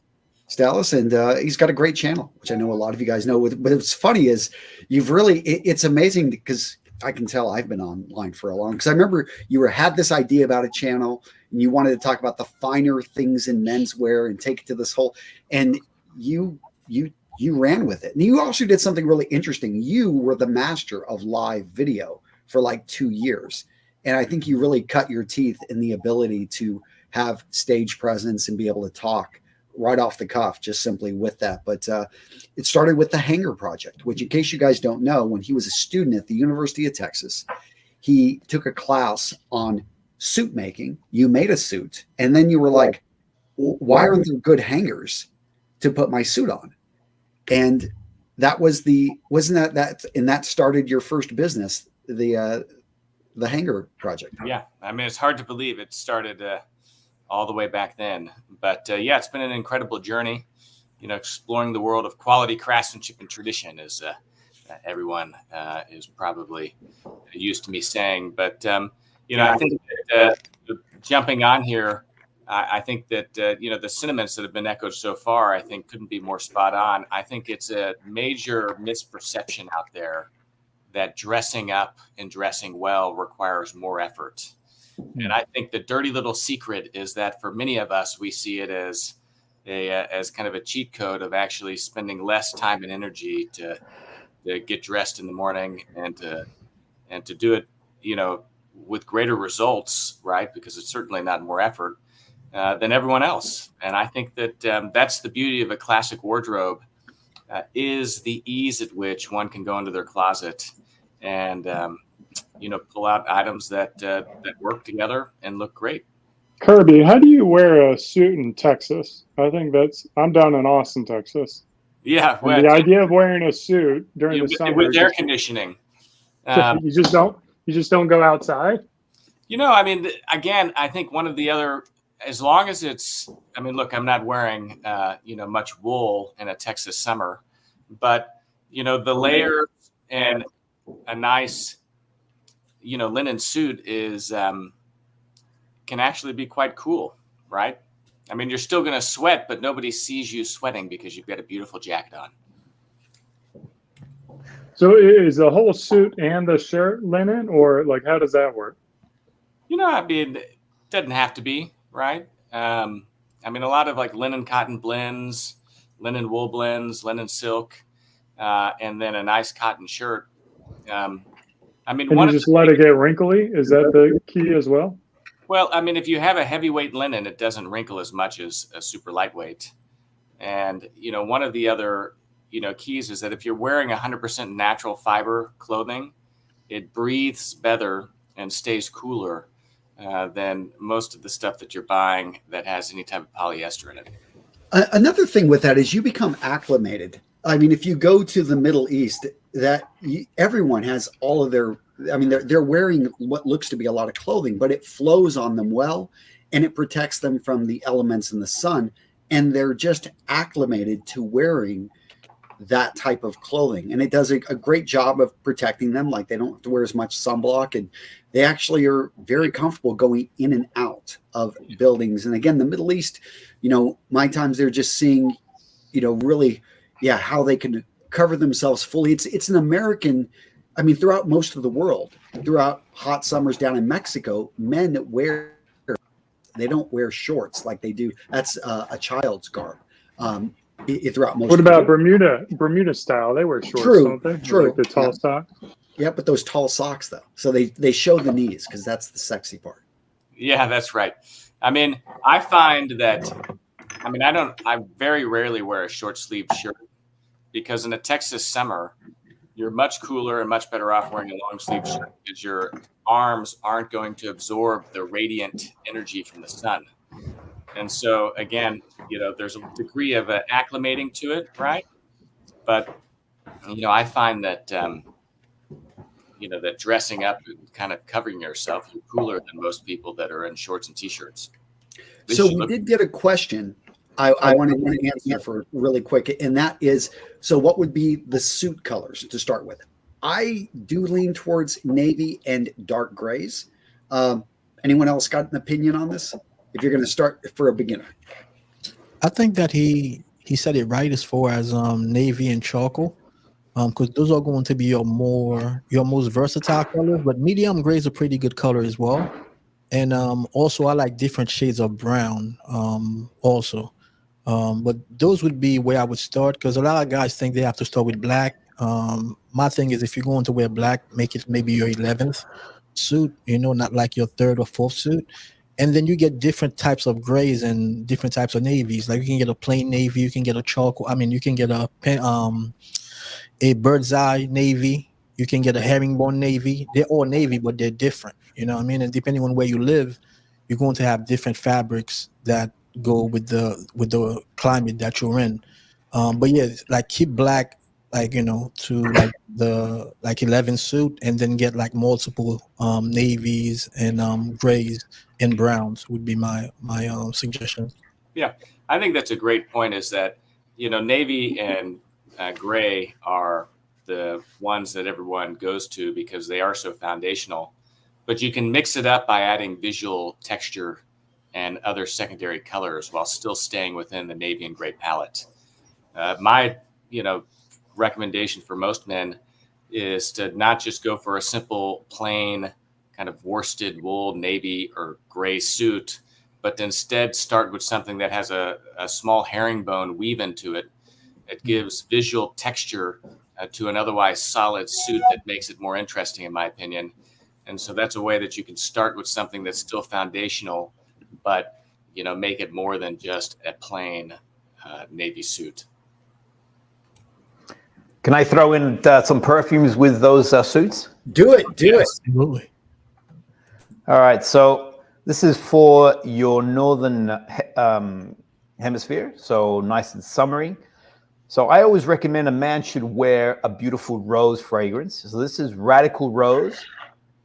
Now, it's like a vintage, meaning that the perfumer, his name is Aurélien Guichard, Frenchman. He has his own organic farm, and whatever he pulls from his farm is what he creates for that year, okay? So you'll find that he won't mix roses from any other farm. So I would recommend Radical Rose for a man. It works really, really well. And then the other one is a Creed, which is Royal Oud. Now, people are scared of the word oud, thinking it's very fecal and barnyard, but Royal Oud actually leans more on the cedar side of the fragrance. So you have this beautiful masculine aromatic fragrance. It commands attention. It's such a beautiful, beautiful fragrance. So that's for summer. For winter, if you got cooler weather, then I would recommend to you. One is called, this is an American brand called The Harmonist, and this is Golden Woods. This is absolutely spectacular. Such a beautiful honey. There are wood notes in there, beautiful with the suit on. And the other one is a Xerjoff, another floral that I would recommend, and it's called 400. And 400 has a mixture of different floral bouquets, but it also has like a honey, woody note on the base. I'm wearing that. That's what I'm wearing today. That was to answer your question earlier. And it has been spectacular. It's been very cold here. And that fragrance has lasted on my skin 10 plus hours. I can still smell it. It's midnight here. I sprayed it this morning. So it would have been about, say 9 a.m., 10 a.m. And I can still smell the fragrance on me. So there are 4 fragrances there that I would recommend to you guys. Yeah. Appreciate it. Well, hey, I'm about to add on another camera guy, and he's out, I believe, in California, and he's had a channel that's that popped on my attention a while back. And yeah, so let me go ahead and we're going to bring Danny on. Yo. Hey, man. Guys? What's up? So I think, do you know any of the guys here? Do you know Funk? Do you know Vlad? Do you know James Kirby? Or not personally. As a fan, yes. I'm in the presence of legends, so it's an honor to be here. But I don't know anybody personally. No. Oh, all right. Well, now you've met everybody, and again, guys, I'll follow up. I'll make sure we all get each other's contact after this. But I love bringing together creators that are doing cool stuff. And Danny, I'll let you talk a little bit about your background and what you got going on in your channel. Yeah, so I started this channel just over a year ago. Actually, 2 weeks ago was the year mark. I've been able to grow to about 55,000, 56,000 subs in a year. I originally started out with kind of more of a broad, like, men's self-improvement approach. I was talking about fashion, fitness, and dating stuff, but a lot of the dating stuff, the fashion and fitness stuff did well too, but dating seems to be like kind of the biggest pain point. So I've really started to niche down towards that. There's a pretty big dating crisis in the world right now, so it seems like the most helpful thing to provide you guys. But I still incorporate fitness and fashion, everything within that, because it's so important for your appearance and health and everything, you know. Well, dude, man, I appreciate you being here. And so, if anyone's got questions, like one thing interesting, so you've got a video background, like, and you work with models as well. And so I thought that was a really interesting point. You didn't start off like talking about men's style. You talked, but you had success talking about that. Some of your most popular videos, but yeah, you've been talking a lot about relationships as well now. Right. Yeah. You kind of broke up there for a second, or it might have been my connection. I don't know if you broke up to anybody else. So could you repeat what it's probably me. It was all bad. It was all horrible stuff about you. But no, seriously, it was skip it then. Forget it. It was it was talking about kind of the direction you've been going with your channel that you work with, that you kind of started really going down the relationship route. Right. Yeah. Yeah. It's anytime I posted some type of like dating or relationship video, it would just spike up in views right away.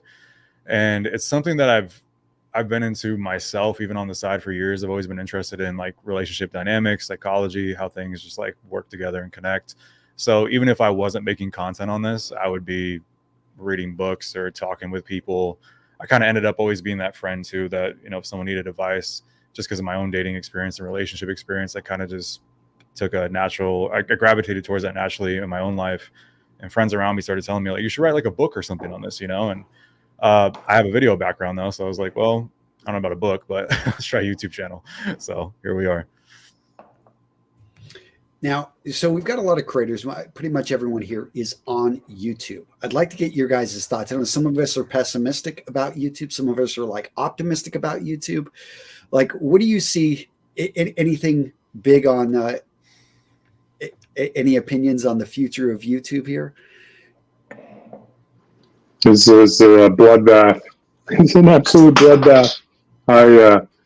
I don't know how it's going to respond to TikTok and the change in market. I know they tried the shorts, but it just feels like they're losing in the marketplace, and subsequently people aren't going to YouTube like they used to, in my opinion. And I also think like channels like Mr. Beast have like elevated YouTube so much that it's really hard to create content in today's environment. It just feels like it has to be a really large production, and there's not really that room on the platform anymore for just authentic content creators. Maybe I'm biased because we're struggling right now with our YouTube channel, but yeah, it's a tough period out there.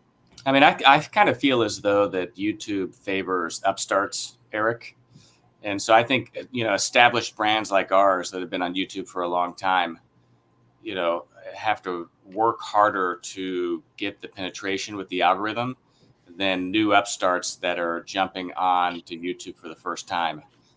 I mean, I find myself, you know, in a love-hate relationship with YouTube because, you know, we originally went on YouTube to, in some ways, bias freedom from Google search.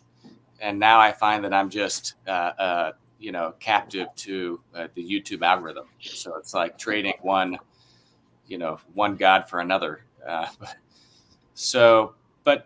that said, I mean, there's no other platform that rivals YouTube's ability to reach an audience.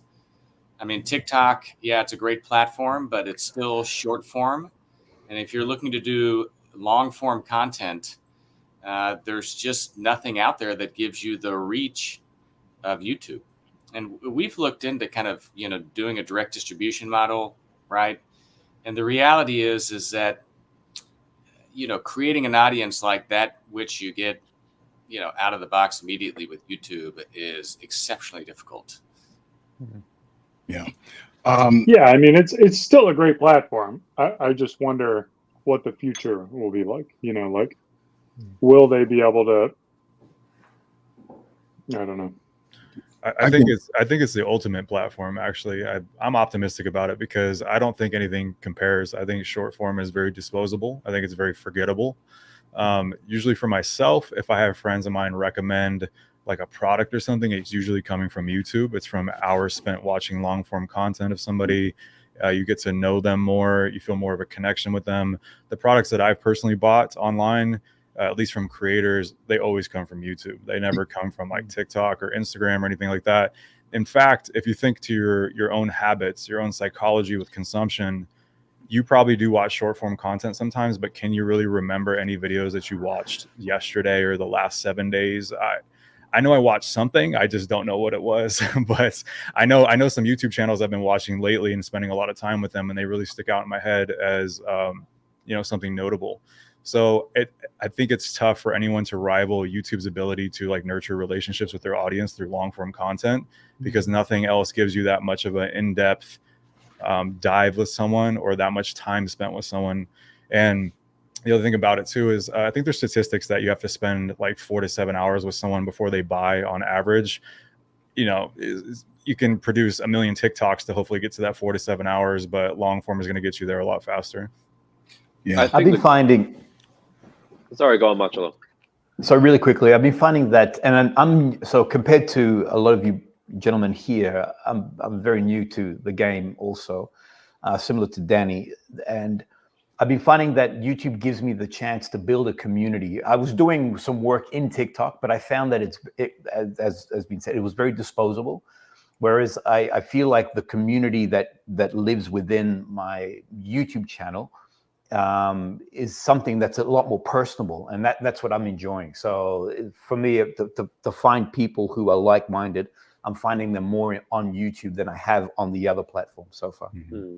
The quality of discussion on YouTube as well is just unparalleled compared to other platforms. I mean, this meeting today is an example of that. I don't think that many TikTokers get together and have these kind of events, and like the quality of conversation I have in the YouTube comments, it's respectful, it's a polite debate, and it's very intellectual. Whereas when I open TikTok, I almost never do, but I almost have an allergic reaction to the comments because it's just nonsense, basically.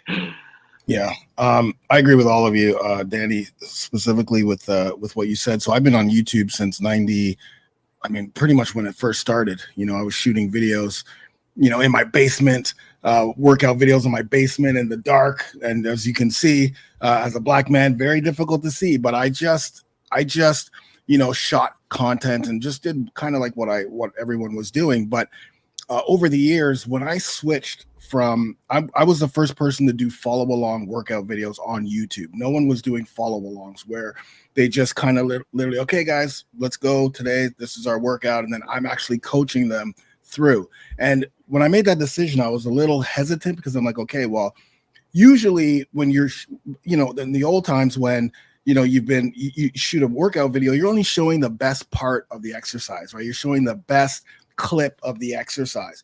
So now my mindset had to shift and say, listen, I'm going to be dying. I'm going to be farting. I'm going to be, just doing, it's going to be me. And they're going to see me in my most vulnerable time during the workout, but I'm still coaching. I'm still guiding. And from the very first time I shot that or uploaded that video, my channel just took off. Like I was at 250, I think, before COVID. And obviously COVID did help because people weren't going to gyms. But, once, that went up to like 700, I think, within a year and a half. And those were all follow along workouts. And everyone, the response I got was like out, sorry, like Danny said, you just feel that connection, right? People are connecting with you. And I know that the people who are watching the videos like what I'm doing. So those are the people I'm going to ride with.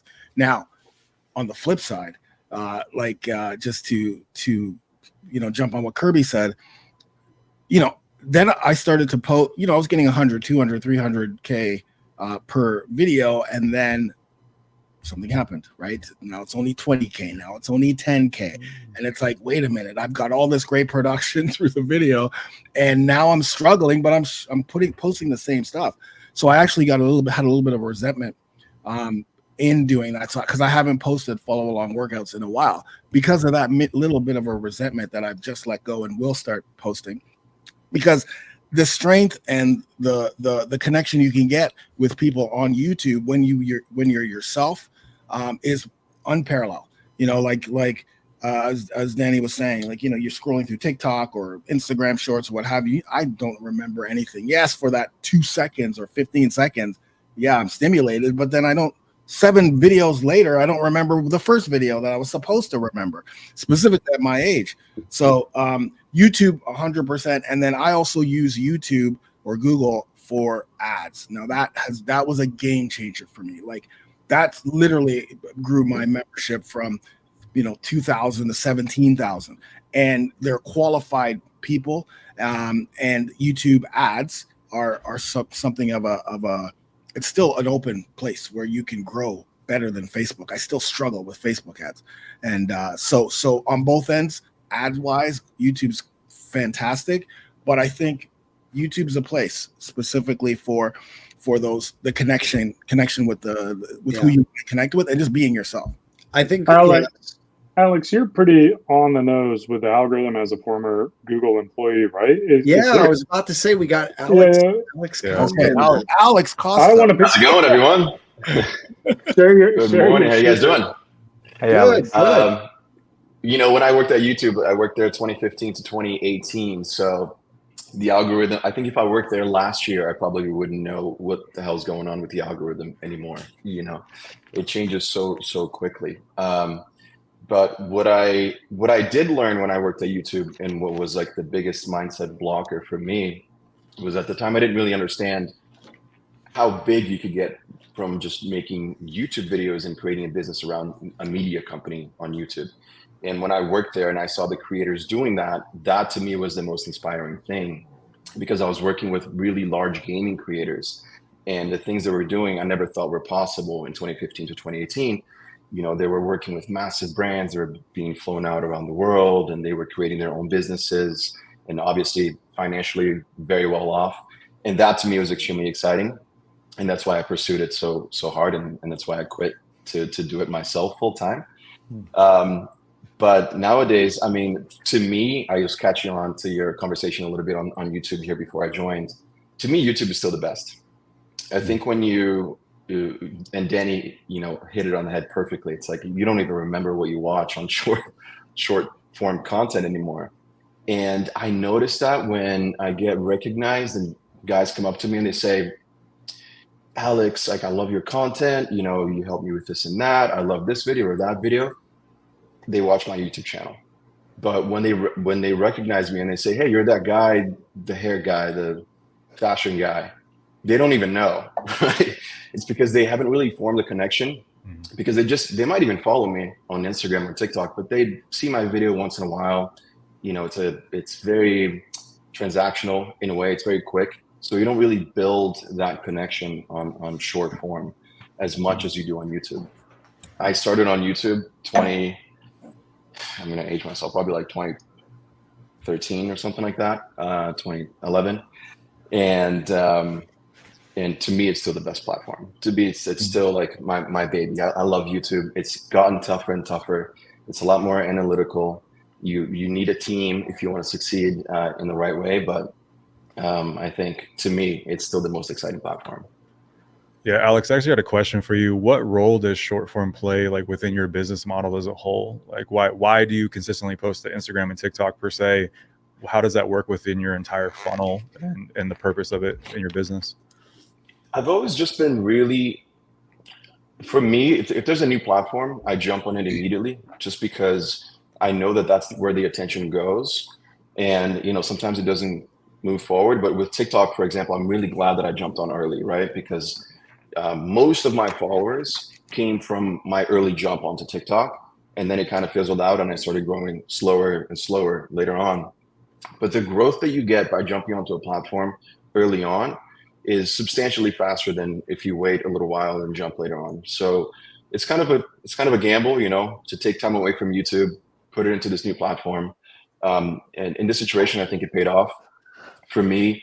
You know, obviously having those numbers is great for brand deals and partnerships that I've been able to close on TikTok and Instagram. Adding that on as a package deal when I close a deal with a brand for YouTube and just say, hey, we'll do YouTube, TikTok, Instagram, you know, and this is how many million followers we have combined is really great. But then also look at TikTok Shop now, right? And I mean, Eric, obviously, you know, you have a massive, amazing brand. It's a very special situation that we have now with TikTok Shop, where it could be something really, really big for these brands. So, you know, TikTok is definitely kind of an outlier here, just because it's massive. It's insanely massive. And I lucked out that I jumped on early. But I mean, I still enjoy creating short form content. I do think sometimes it's a little, I don't watch it. I think it's a little mindless to watch sometimes. So you do get kind of caught on to like, oh, I just watched 10 videos and I don't even know what that was. But I enjoy creating it. Like, how can I get my point across in 15 to 30 seconds and make this video different from everything else that everyone is saying? So really quick, guys, I want to go ahead and I'm going to drop my community in the comments. If you guys haven't checked out what we're doing over at school, I think it's pretty darn cool. So I just dropped the link over there. And I think YouTube's awesome, but community, I think, is the future over the next few years. And I know, Funk, you 100% will agree with me on community, because not only can you deeper connect with people, and I think that YouTube for me is a great place to meet people, but to continue the conversation or to have meaningful, deep conversations, I think it's communities. And I'm on school, but I think Circle, I think all these other Kajabi, whatever it may be, you know, but the idea that, you know, I'll let you, Funk, talk a little bit about community, what you're building. And I know some of you guys as well, Vladimir, you've had good, you know, connections with the guys you've been building in your community. And we can talk just, yeah, what do you think of the future of community? Yeah, it's everything. It's everything, specifically because of what we'd gone through over the, you know, past 4 or 5 years with, you know, things that shutdowns and isolation. You know, we wrote a book called the 27 Tribe Secrets. It's because we've created kind of, my partners, they love cults, right? They studied cults, the twins, they studied cults and studied the good parts of the cults. And so when building the brotherhood, there are a lot of like psychological strategies that we kind of implement that help people stay. Obviously, results is number one, but after people get results, like after somebody gets lean and ripped and what have you, then what, right? Then what? Well, when you build a community of like-minded people who, again, are on the same journey, it's more about the community. It's more about, for us, it's the tribe. It's bigger than them, right? It's bigger than them getting their results. And what keeps them going is that connection, knowing that they're helping others, you know, knowing that they're getting there's a hierarchy. You know, once people get to phase 12, we call them an alpha OG. Then we have another hierarchy. So people strive for that. But again, when you're amongst people who, you know, have the same mindset and the same journey and are, you know, speak the same languages. I mean, we have our own language, like that no one else knows. Like if I walk down the street and I do this, and because I see somebody who looks like someone inside the brotherhood and they do this, then we know already, oh, you're part of the brotherhood? Okay. So you have your own, you know, talk, your own symbols, your own rituals, all towards helping you reach your goals. But definitely that's where everything is going. If you can create a very strong, powerful community or tribe of like-minded people, there's nothing like it. There's nothing like it. And it doesn't even matter, you know, as I mentioned in the past, like we have guys from all over the world, all religions, all backgrounds, all from everywhere. And we don't talk politics. We don't talk religion. We don't talk anything but what we do inside. No pop culture, none of that. And that keeps everyone connected. I mean, these guys are telling each other they love each other. Like, I mean, you know, like a guy from Africa is telling, you know, a guy from, you know, Toronto that when I get there, I'm going to come meet you. I love you, brother. Like and these are men over 40. Yeah, and those Canadians got to be like, whoa, way too much for me. Like, you know, they're a little bit cooler over there. The Africans, they're cool. They flow with things, but yeah, yeah. I mean, it's great, but definitely community is the key.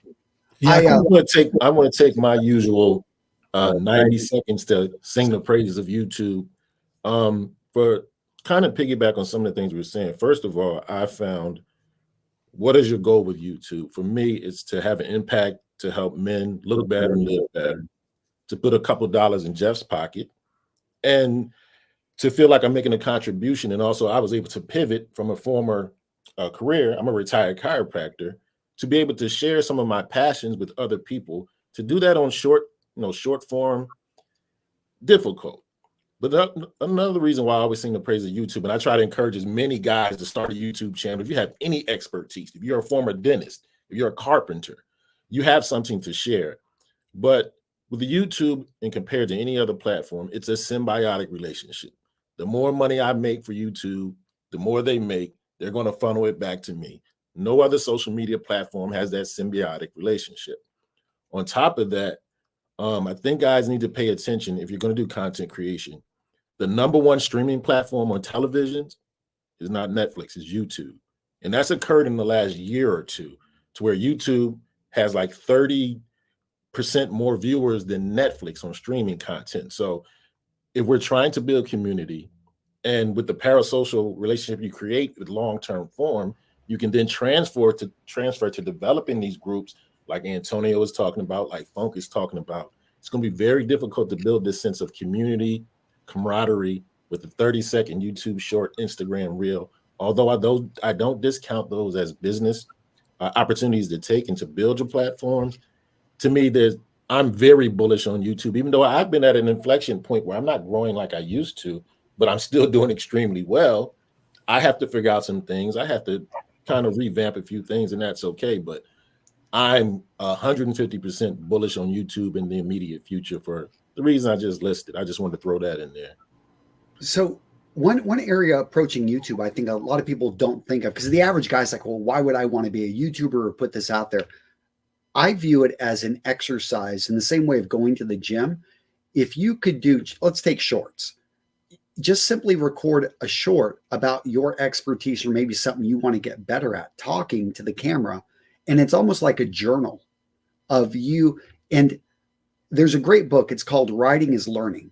And it talks about how literally that when you write things out, it was written back in the 1930s, 40s by a Yale professor. And he talks about how that's a way of learning. And I know for me, creating videos have been a learning process. And if nothing else, whatever it is you do, if you want to sharpen your sword and get better, or maybe learn a new skill. For me, 5 years ago, I knew nothing about fragrances. Now I have my own fragrance brand. I have like unfortunately 600 bottles, which I give away in my Brotherhood of Scent community, which I'll link to in a second in there. But it's just transformed me as a person, and I've gotten better. And it's actually kind of like a written record that other people have decided to kind of go along with me on that journey. Yeah, I think the difficult part about YouTube is actually longevity and staying relevant. So I'd actually like to hear from some of the guys that are OGs here. What are your tips for staying relevant over a long period of time? It's one thing to be kind of the new guy on the block for the first year, maybe even 2. You're kind of the new thing. You brought something new to the space. But when you're 5, 6, 7, 8 years deep, what are you doing to stay relevant in your space? Yeah, I think for me, it was really making sure that I had that balance between the long form and the short form. At the end of the day, as much as we love YouTube and it's our favorite platform, it seems like everyone's here. You still have to have a presence on the other ones, right? Because then you're kind of bringing in, it's like top of funnel, like you're bringing in people onto your YouTube channel, or your brands, or your newsletter, or in Antonio's case as well, like his school community. So I think it's being omnipresent, but then also making sure that you're staying on top of trends, seeing what's going on with the digital world trends. For me, I try to keep it young with my team, so I have some Gen Zers in the team that help me stay young and help me with any trends and what's going on short form specifically. And then also just being curious, just doing a lot of research on what's going on YouTube, what performs well, being very analytical with your data. And nowadays, back in the day, I would wake up, a video's going live today. Okay, cool. Let me think of a thumbnail. Let me think of a title 20 minutes before the video goes live, and then I would just post it. Nowadays, we're doing like 6 to 10 thumbnails per video. We're A/B testing everything. So it's a lot more data driven, a lot, very analytical. But if that's what it takes, then that's what it takes. And that's really been actually pretty fun for me. I was getting kind of honestly a little bored, I guess maybe is the right word with YouTube the past like year and a half. It was very it was just kind of a machine that was running for me, and I wasn't really that excited. But once I started to learn more about it, once Mr. Beast started to talk more about A/B testing thumbnails and the editing style changed, that was it was inspiring to me. It was exciting. It made YouTube exciting to me again. So in a way, yes, it's more difficult, but I enjoy it a lot more. I kind of like the challenge. So that's how I try to do it. I just try to see what's going on from the top guys, that are doing it outside of just fashion, from the women as well. As a matter of fact, when I started, Antonio and Jose and Aaron, for me, I would look at the women to see what they were doing, because us guys, we were so far behind. We didn't really have anyone to look to, So I was like, what are the women doing in beauty and fashion? How can we kind of adapt that and bring that into adopt that and bring that into my audience? So that was pretty fun. So yeah, I think the burnout is definitely real, by the way. You definitely have to take breaks, make sure that you're going on some vacations and just shutting off the computer for a little while, because you can definitely get sucked into just looking at data and creating content. And a day off means one less video on the channel, which means less views. And then you kind of go down that rabbit hole. I've had those moments for sure, but I try to just think that this is a business. I try to run it from 9 to 5, Monday through Friday nowadays, as opposed to before. It was just like a 24/7 thing. I was always on. And that's been super helpful. Yeah. Yeah. I think that, I look at staying relevant and staying interested, that you've got to, in so many ways, I feel like our YouTube channels are manifestations of ourselves, right? And, burnout and boredom is a real issue. And so, now that I've been running my channel for a while, I kind of look back and see that I kind of run in 2-year content cycles, right? So there's certain kind of, genres of content that we've focused on for 2 years that we've evolved out of into other kind of cycles. And, that allows you to be continuing to evolve and be doing something different to help grow the audience, right? It allows, I think, you as a content creator to kind of pick up new interests, right? And new focuses. And then kind of supporting that is you've got to be open to experimentation. I mean, we never would have gotten into cigar content had I been myopically focused on just shining shoes. But the cigar content has been a great source of personal, just pleasure and reward, and has dramatically grown the channel. I never would have thought that would have grown into such a cornerstone of the channel had I been, trying to be deliberate. So I think it's a challenge for sure, but again, once you kind of hit that 5-year mark, I mean, that stretch from 5 to 10 years is probably, very challenging in terms of staying relevant, staying interested, and kind of going from there. I'll jump on this as well. I've been creating videos since 2011, so it's been 13 years. I think we all go through ups and downs, but it's really nice to be able to have friends that you can reach out to that experience those ups and downs, and it insulates you from the isolation that I think you can really feel as a creator. Hence, one of the reasons I do these events. I used to do live events. I'm going to be at Vid Summit. If any of you guys are going to be there, let me know. I'm going to get there early. I'm going to stay late. That's in early September in Dallas, Texas. So it's a great conference that I go to be around other creators. But I think having friends in the space, people that, and when I mean friends, the kind of people I like to surround myself, they got your back. So a quick story, our channel was hacked, I think, earlier this year. And YouTube, of course, doesn't seem to care because they're not responding to emails. You're having to literally try to reach Twitter. You're panicking. And so, somebody on my team mentioned, hey, Alex's channel had been hacked. So immediately I jump on and I realize, well, I've got Alex's cell. So I just text him. I hadn't texted Alex for probably a year, but you got back to me within like 30 seconds. And you're like, hey, this is what you do. Boom, boom, boom, boom, boom. And I think that, if I hadn't heard from you that day, because nobody else, and actually my other friend, another guy, Pat Flynn, later that day gave me the same advice that you gave. Like, this is what you need to do. You're going to have to wait. They're not going to respond for like 3 hours. Be okay with that. Do this, this, and this. But it's, when you go through those tough times, it's great to have people that have your back.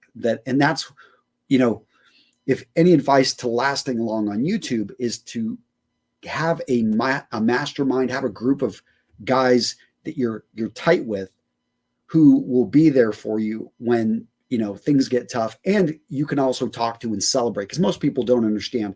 Yeah, I finally had a video that got 100,000 views in 24 hours. I'm back, and that's not something everyone gets. But if I share that with James or I share that with Vlad, you're like, man, go do it, Antonio. And how can you get to your question is going to be, how do you get to 200,000, in 24 hours? And those are the kind of people you want to be around, people that lift you up and definitely help pick you up when you're down. Yeah, that's huge. I'm just going to quickly chime in, as I've been on the platform, I guess, since 2007 or 2008. But just to for me, I guess a couple things. Number one, listening to your audience, right? What content do they want? But that aligns with who you are and your values. Like I've been saying and mimicking and saying the same thing over and over again: metabolic training. Like, that's my type of training. And so there's so many other different types of training and fads and all of these things that come out. And I stay true to, my type of training, which is metabolic training, whether it was for fighters, now it's for men over 40, but making sure that you're consistent with the message. And even though things are going to change, because I have seen other fitness guys jump to different types of, now we're taking videos and, ripping the videos apart, or now we're doing this because this is what everyone else is doing. If that's not who you are, and you can stay consistent to who you are, it doesn't matter as the times grow. Sure, there's going to be some trends and you can give your opinion on those trends, but it's very important to say the same thing over and over again, so people know, oh, Funk Roberts, yeah, that's the guy who does metabolic training. Oh yeah, he's been consistent since day one. He's not jumping from, oh, wait a minute, two weeks ago you were doing this type of training, now you're telling us that this type of training is the best. Oh, wait a minute, 2 weeks ago you said this, now we're over here. Like, you start to lose people when you're not yourself. And starting your channel to being yourself, so you don't have to like always put on this mask every time you turn on the camera, is so freeing and allows you to say the same things over. Like, people will ask me, hey, can you do a bodybuilding type workouts? Like, well, hey man, that's not my niche. I don't do bodybuilding workouts. And that's, and that, even though they're a little bit upset, they understand that that's not my niche. I'm not a big bodybuilder guy, so I'm not going to fake the funk, as I say, and do something that doesn't align with what I actually teach. And I will push them. Oh, go to, MP Renaissance, or go here. That's what they do. And that they appreciate that. But I also want to double up on what Antonio says, and building that network of people in the industry who we can always lean on each other when things go good, when things go bad, or when we need help. Knowing you have those people is so important for longevity. Thank you, Funk. Jeff, you had 2 jobs. I mean, YouTube, and you were also working full time as a chiropractor for quite a while, right? Well, actually, not as long as I thought I was going to have to, because my YouTube channel took off pretty quickly. But what I did, which was not probably sustainable when I first started, I did a video every day for 2 years in a row. That wasn't sustainable. But one of the things I want to recommend guys do, and it's kind of piggyback a little bit what Funk said, what I try to do is to make the balance between what I want to do and what my audience wants to do. I'll double down on the videos that I love to do that the audience responds to. Because what I found out is when I was chasing the algorithm and when I had that balance off, that led to quicker burnout. So what, especially we were talking a little bit about some of our veteran, even if you've done 2 or 3 years, well, I'll go back and say, what video did well three years ago that I haven't updated? That's going to be a topic that I won't get burnt out on. I have a passion for, and the audience has responded to. So that's how I try to keep the balance. I'll do 2 videos that responded well. Then I'll do one just to see if I can get a new audience. And then I'll do another one for me. So that's how I kind of reduce some of the burnout, but it also allows me to follow the audience, because on YouTube, you have to follow the audience. So I double down on videos that I have passion for, that the audience has responded to. So that tends to work for me. It's a win-win for me and the audience. Marcelo, how long have you been on? You said 5 years, right? 3. 3 years. Okay. So I'm listening to you guys, and I'm like, whoa, this is awesome. Gentlemen, listening to everyone's advice, and listening to the direction that because I'm going on a lot of gut feel as to what I think I should be doing. And so the advice that's here, you guys are like, thank you. It's awesome. This is I don't know what the audience is doing, but I mean, for me, this is like spectacular. This is gorgeous stuff that I'm learning here. So thank you, gentlemen. Yeah. Well, I appreciate you. It's what, 3 o'clock in the morning there? It's 1 o'clock. Yeah. So I may need to leave, Antonio, because I'm like, I wasn't sure how long. I thought it was going to be an hour. I'm like, we could do an hour, but I'm impressed. And I'm looking at your comments. I just want to give a shout out to everybody who's here. You guys it's an awesome engagement from everybody, and the conversation. I don't want to go. That's the truth. I'm listening to everything here, and I am enjoying the great advice that's being shared. And I'm enjoying this company. Well, thank you for being here, man. I appreciate it. We'll keep you. We're gonna wrap things up here in about 5 minutes, but I just wanted to. Otherwise, I'll have FOMO. Did anyone have anything they wanted to jump in on? James, do you have anything you're like aching to say? Well, I just want to say thank you for organizing this event. I can't remember who mentioned it earlier. I think it was Aaron. Antonio is a great connector of people, which I think is a tremendous compliment to somebody. So it's been great to connect with you guys and read the comments, and I hope that we're all in touch from now on. Yeah, I'll be dropping in everyone's channel down there. So I'm going to drop a massive comment here in a second. But Kirby, I appreciate you popping in. And Danny, you didn't get to, probably should have got you in earlier, but I appreciate you being able to pop in. You're out in California, though, so this was an early morning for you, right? Yeah, no, I had to get up early for this one, man. I'm usually in bed still, so. No, but I was going to say, it's good doing this. It would also be awesome just to get everyone together, even on the back end, to talk like YouTube strategy, business, that type of thing. I don't want to bore the audience too much with that, but I nerd out on that stuff all the time. I'm always analyzing trends on YouTube, breaking down stuff. I think there's a methodical and strategic approach to all of it. But I was going to say, in terms of the audience, why don't we, Antonio, it's your stream, so don't let me hijack it. But I was going to say, why don't we end it with everyone going around and kind of just giving like one actionable tip that the audience could implement today on any subject, mindset, style, whatever it is, like whatever your niche is, whatever stands out to you. Danny, you start. People. You got the first one. Let's do it. Damn, man, put me on the spot. Exactly. Like you bring it up. I'm like, okay, there we go. Okay, so I do a lot of coaching calls for dating and relationship stuff. So one thing I've noticed though in general is guys tend to overthink things a lot and they don't value themselves very much. There's a lot of people that have like self-esteem and self-worth issues, and this creates a whole like plethora of issues. I could go on for like 2 hours about this, but I would say that number one, most of you guys are much more like high value than you think. A lot of guys tend to overlook things about themselves because of social media. YouTube's included in that, Instagram, all this stuff. You see all these perfect people. Everyone's living this awesome lifestyle. This guy's got a McLaren. This guy makes $80K a month, all this stuff. So you start to just only look at your perceived negative traits and attributes, and you start to get down on yourself, and you actually miss the things that are really strong and good about you. I had a coaching call the other day with a guy.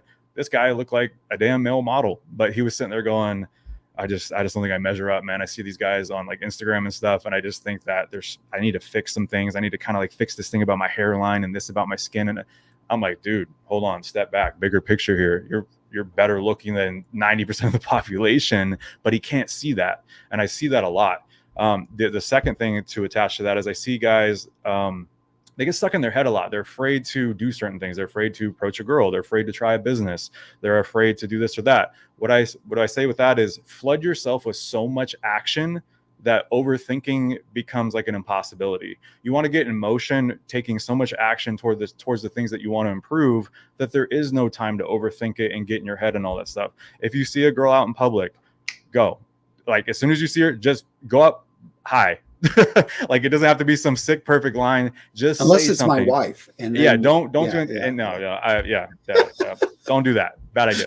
But in general, take action, take more action, recognize your value, stop comparing yourself so much to people on social media. You got to remember that on social media, there's a very curated image. You're seeing everyone's highlight reel. You're not seeing who they actually are. So don't get in your head. Like, you have more value than you think. We notoriously undervalue ourselves, is what I would say. And just take so much action. Identify your weaknesses or things that you want to improve, and just take so much action that you have no room to sit there and overthink and get stuck in your head about it. Love it. Thank you. Let's jump over. Alex, what about you? I'm going to piggyback off of what you said, Antonio, and community, I think, is super important. And I'm sure probably, if I had to guess, the majority of you started your YouTube channels or social media channels, I'm sure people kind of look at you funny. You know, they're like, oh, who do you think you are to try to build an audience, you know, and try to become someone online and talk and be a coach on this specific subject, whatever it is that you're talking about. And that goes for everything that you do in life. Sometimes you get hit with that negativity from people around you. So just make sure that you're building a really good circle of friends around you who are supporting you, who are for you, and who are cheering for you, instead of those people who are going to bring you down. And I think there's a lot of doubt out there already. So if you're taking a risk on a job opportunity, a dating opportunity, business opportunity, and then people are bringing you down and being negative about it, maybe that person's not supposed to be your friend. Maybe you need better friends, a better circle of people around you. Community is everything. And I don't know who said it, but it's so true. Antonio, you're such a good connector. You know, I think doing YouTube or social media in general, it's a very interesting job in the beginning, because it gets kind of lonely if you work from home and it's just you, right? So it's a one-man show. Like, I was shooting, editing, researching, posting, all of it myself. And then all of these people were watching, but it only took one person to create all of that. No one was really helping me. And it was so good to be able to build a community and like meet you, Antonio, meet Aaron, when we went to Menfluential in, I think, 2018.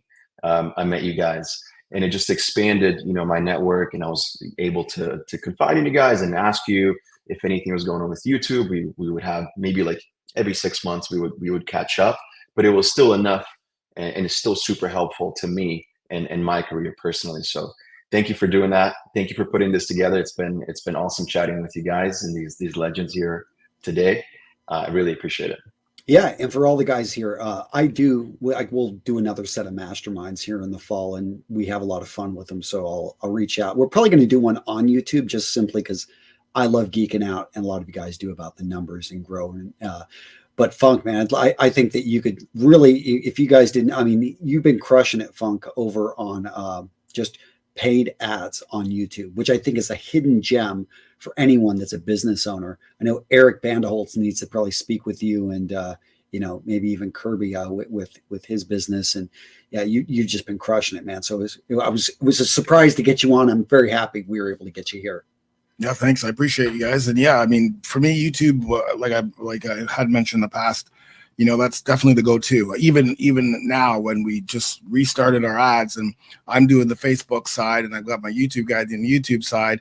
And if you just look at the stats and the stress, the stats are low on Facebook. Stress is high for me. On our Google ads, bringing 100 new people every single day. No stress, right? Just one ad. That's it. We don't, just one ad running to the audience that we look to, and that's it. I think that I'm trying to hang on to Facebook, but the writing's on the wall right now when it comes to ads and spend. Just take that spend and put it into what's working, which is what we did in the past. So yeah, loving YouTube for that. And this really solidified this connection here, solidified that I am going to get back on YouTube, follow along workouts once a week. throw that resentment that I had a bit and just do what I love to do, which is, provide workouts and info to my men over 40. I love it, man. Yeah. Love it. Let's jump over Marcelo. You're holding on, man. You haven't fallen asleep on us yet. I have not. No, I have not. Really quickly. So you mentioned earlier Marcus Aurelius and the Stoics. So as a closing line and for everyone here, and I really like what you said at the opener, Antonio. And let me just say again, everyone's saying the same thing. Thank you for connecting us. I really appreciate this opportunity to be here. So thank you for that, and awesome to connect with everyone here too. So this is a comment that I have for myself, and it basically says, not to give in to adversity, not to trust prosperity, and always take full note and always take full note of Fortune's habit of behaving just as she pleases. And that was Marcus Aurelius, and where he was a Roman emperor. And this is for my crew. So I have a crew of editors, or 2 young editors and I put this up for them. And it basically says, happiness does not consist in laziness. In labor and in sweat does each person use their gifts. And so that's a little bit for me, but it's a little bit for all of us here in the office. Just to, sometimes you hit a wall and you think, I can't do this, or I'm getting frustrated. And I'm hearing from Danny, some of the comments being made. But it's actually an effort and energy that I find that I get a resurge of power and boost, and it opens up new opportunities for me. Thank you again, Antonio. Yeah. Pleasure. I mean, again, Marcus Aurelius, his meditations, he wrote not for the world, but for himself, and somehow they survived. But if you study your Greek, you study ancient history, I love it because the problems we face are not new. You look at Hercules. Before he was Hercules, he was tempted. He had 2 paths he could go down. One of them was the beautiful, hey, just go down, make the easy decision, the life of pleasure. And the other one, was the very difficult path. But he could see that this person taking that path would turn him into, it was the trials of Hercules that made Hercules. And I think within each of us, like the courage to face those trials, and to go through it, that defines us as men. Jeff, any parting words? Yeah, I want to piggyback a little bit on what Danny was talking about and leave the audience with something that's worked for me well the last couple of years. Even an old dog like me is learning. It's an acronym somebody shared with me a couple of years ago, and it's kind of transformed my life. I don't know if people have heard of it. It's MINS, M-I-N-S, the most important next step. A lot of guys out there are always in their head, and I'm a cliche guy. So one of my other favorite cliches is perfection is the enemy of good. What I want guys to do, no matter what you want to do, whether it's dating, business, school, work, do the first step. Just go. Just start. I could have started my YouTube channel 18 months before I did, but I kept saying, well, I don't know this yet, or I don't know the algorithm, or I don't have my camera, or I don't know how to edit. And I had a friend of mine said, Jeff, you've been talking about this YouTube channel for so long. Just start the damn channel. And that's what I want guys to just do. Think about the most important next step. If you have trouble working out, put your outfit out for the next day, set your alarm, pick the gym, think about the workout. Just think about the most important next step. Get out of your head, and don't let perfection be the enemy of good. Just start. Trust me, results will come if you take that first step. Love it, man. Love it. Kirby. Yeah, this is some great advice. I'm, making mental notes here. I love the MINS acronym, because I think it's so important to just be in action, right? It's easy to paralyze ourselves. I'd say often that I never would have started the Hanger Project had I been required to put together a business plan. At some point you just have to do it. And, I had an uncle, who gave me great advice that, basically, that first step is the hardest step to take. After you take that first step, all of the other steps, follow along, right? So what's that minimum important next step? Here the kids are awake.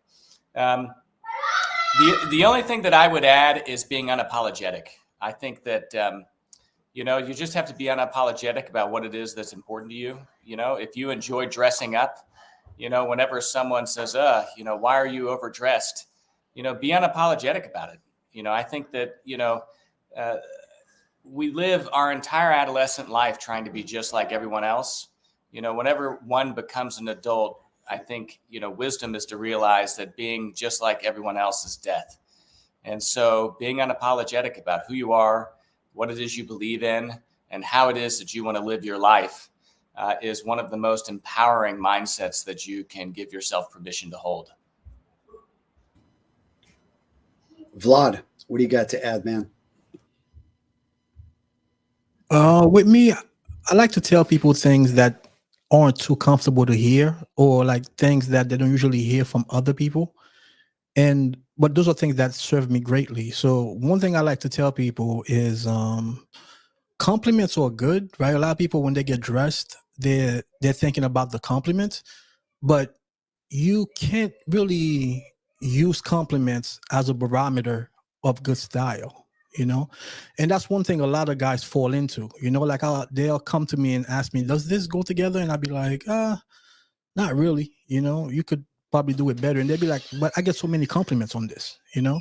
And I'm like, that doesn't really mean anything, you know, because nowadays nobody's really dressing up anymore, really, you know? So back in the days when we all used to dress up, but I'm saying I probably wasn't even alive at that time. But when you look at like old baseball footage, right? Like you look at the stadiums, they're all full with people wearing suits, wearing hats. Like back in those days, when you got a compliment, it really meant something because everybody was dressed up. You know what I'm saying? So for somebody to pay you a compliment, that means that you were really killing it. Nowadays, just wearing a suit is, you know, you're pretty much ahead of everybody else. You know, imagine showing up to a baseball stadium in a suit. You know, everybody's going to compliment you regardless of how bad the suit looks, you know, because you're in a suit.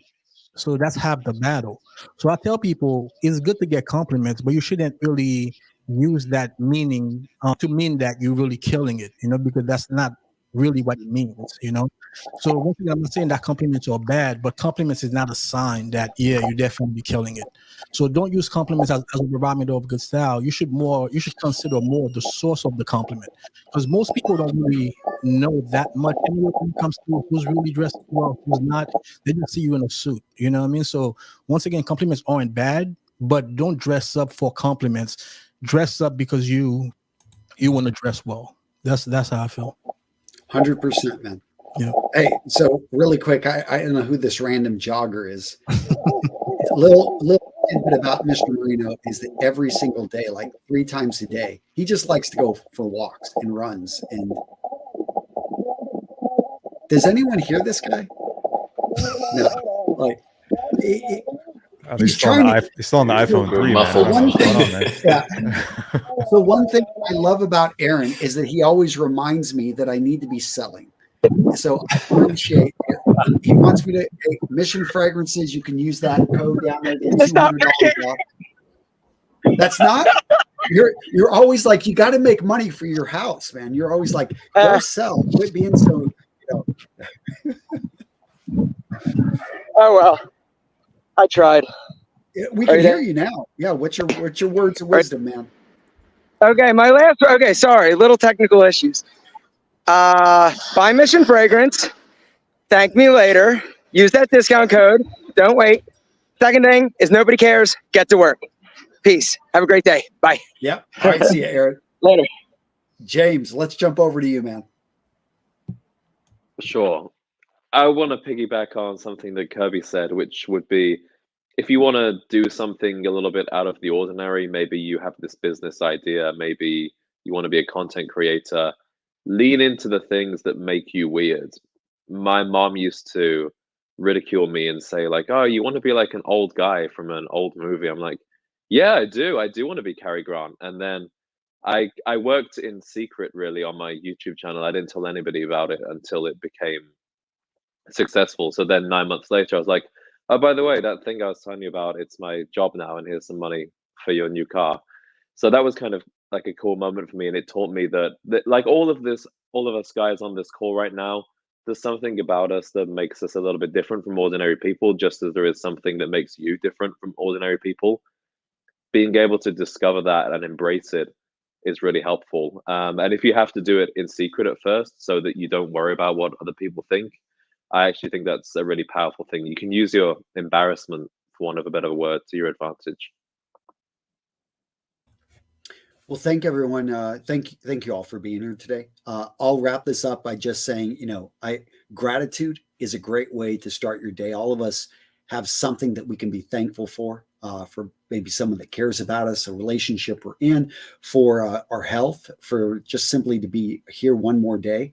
But an action step for me, is definitely, I try to say thank you quite a bit, whether it's people in my home that assist me, and we've got 11 people right now in the house with 1.5 bathrooms. So I will let you guys know when you got a situation like that, the shower seems to be open only at 5 a.m. to 6 a.m., which is a great motivator to wake up early. But I'm thankful that I'm able to take in my family from Ukraine when the war started, and we're still having them. But I'm also, just being, I find gratitude for me puts me in a great state of mind, especially when things, there's a lot of other things that you're like frustrated with. But I'm very grateful, for those of you guys that could make it today, and for those of you guys that were here earlier and had to head out. But everyone, I'll put you in touch with each other if you want anyone to reach out. I think there's some great connections that could happen here. And for those of you guys out in the audience, we really appreciate you. And I think the best compliment you can pay us is simply taking action on what we talked about and living your best day today with what you got. So that's it, guys. Take care. Thank you, Antonio. Yep. Peace Great out, seeing guys. everyone. Sure. Bye, Antonio. Thank you, guys. Yes. Bye-bye. Thanks, Antonio. See you, mate. Bye, guys. You were the first one here, and you're the last one out. Marcelo. Hey, guys. Thank you very much. Really appreciate you. Don't forget, $200 off Mission Fragrances. This thing is going to disappear, this code. So use it or lose it. I'm proud of this. Passion project, honor, courage, commitment, scent triggers that help you to become the man you know yourself to be. There's some pretty cool other things we've got. Just go over to missionfragrances.com. Check out really quick.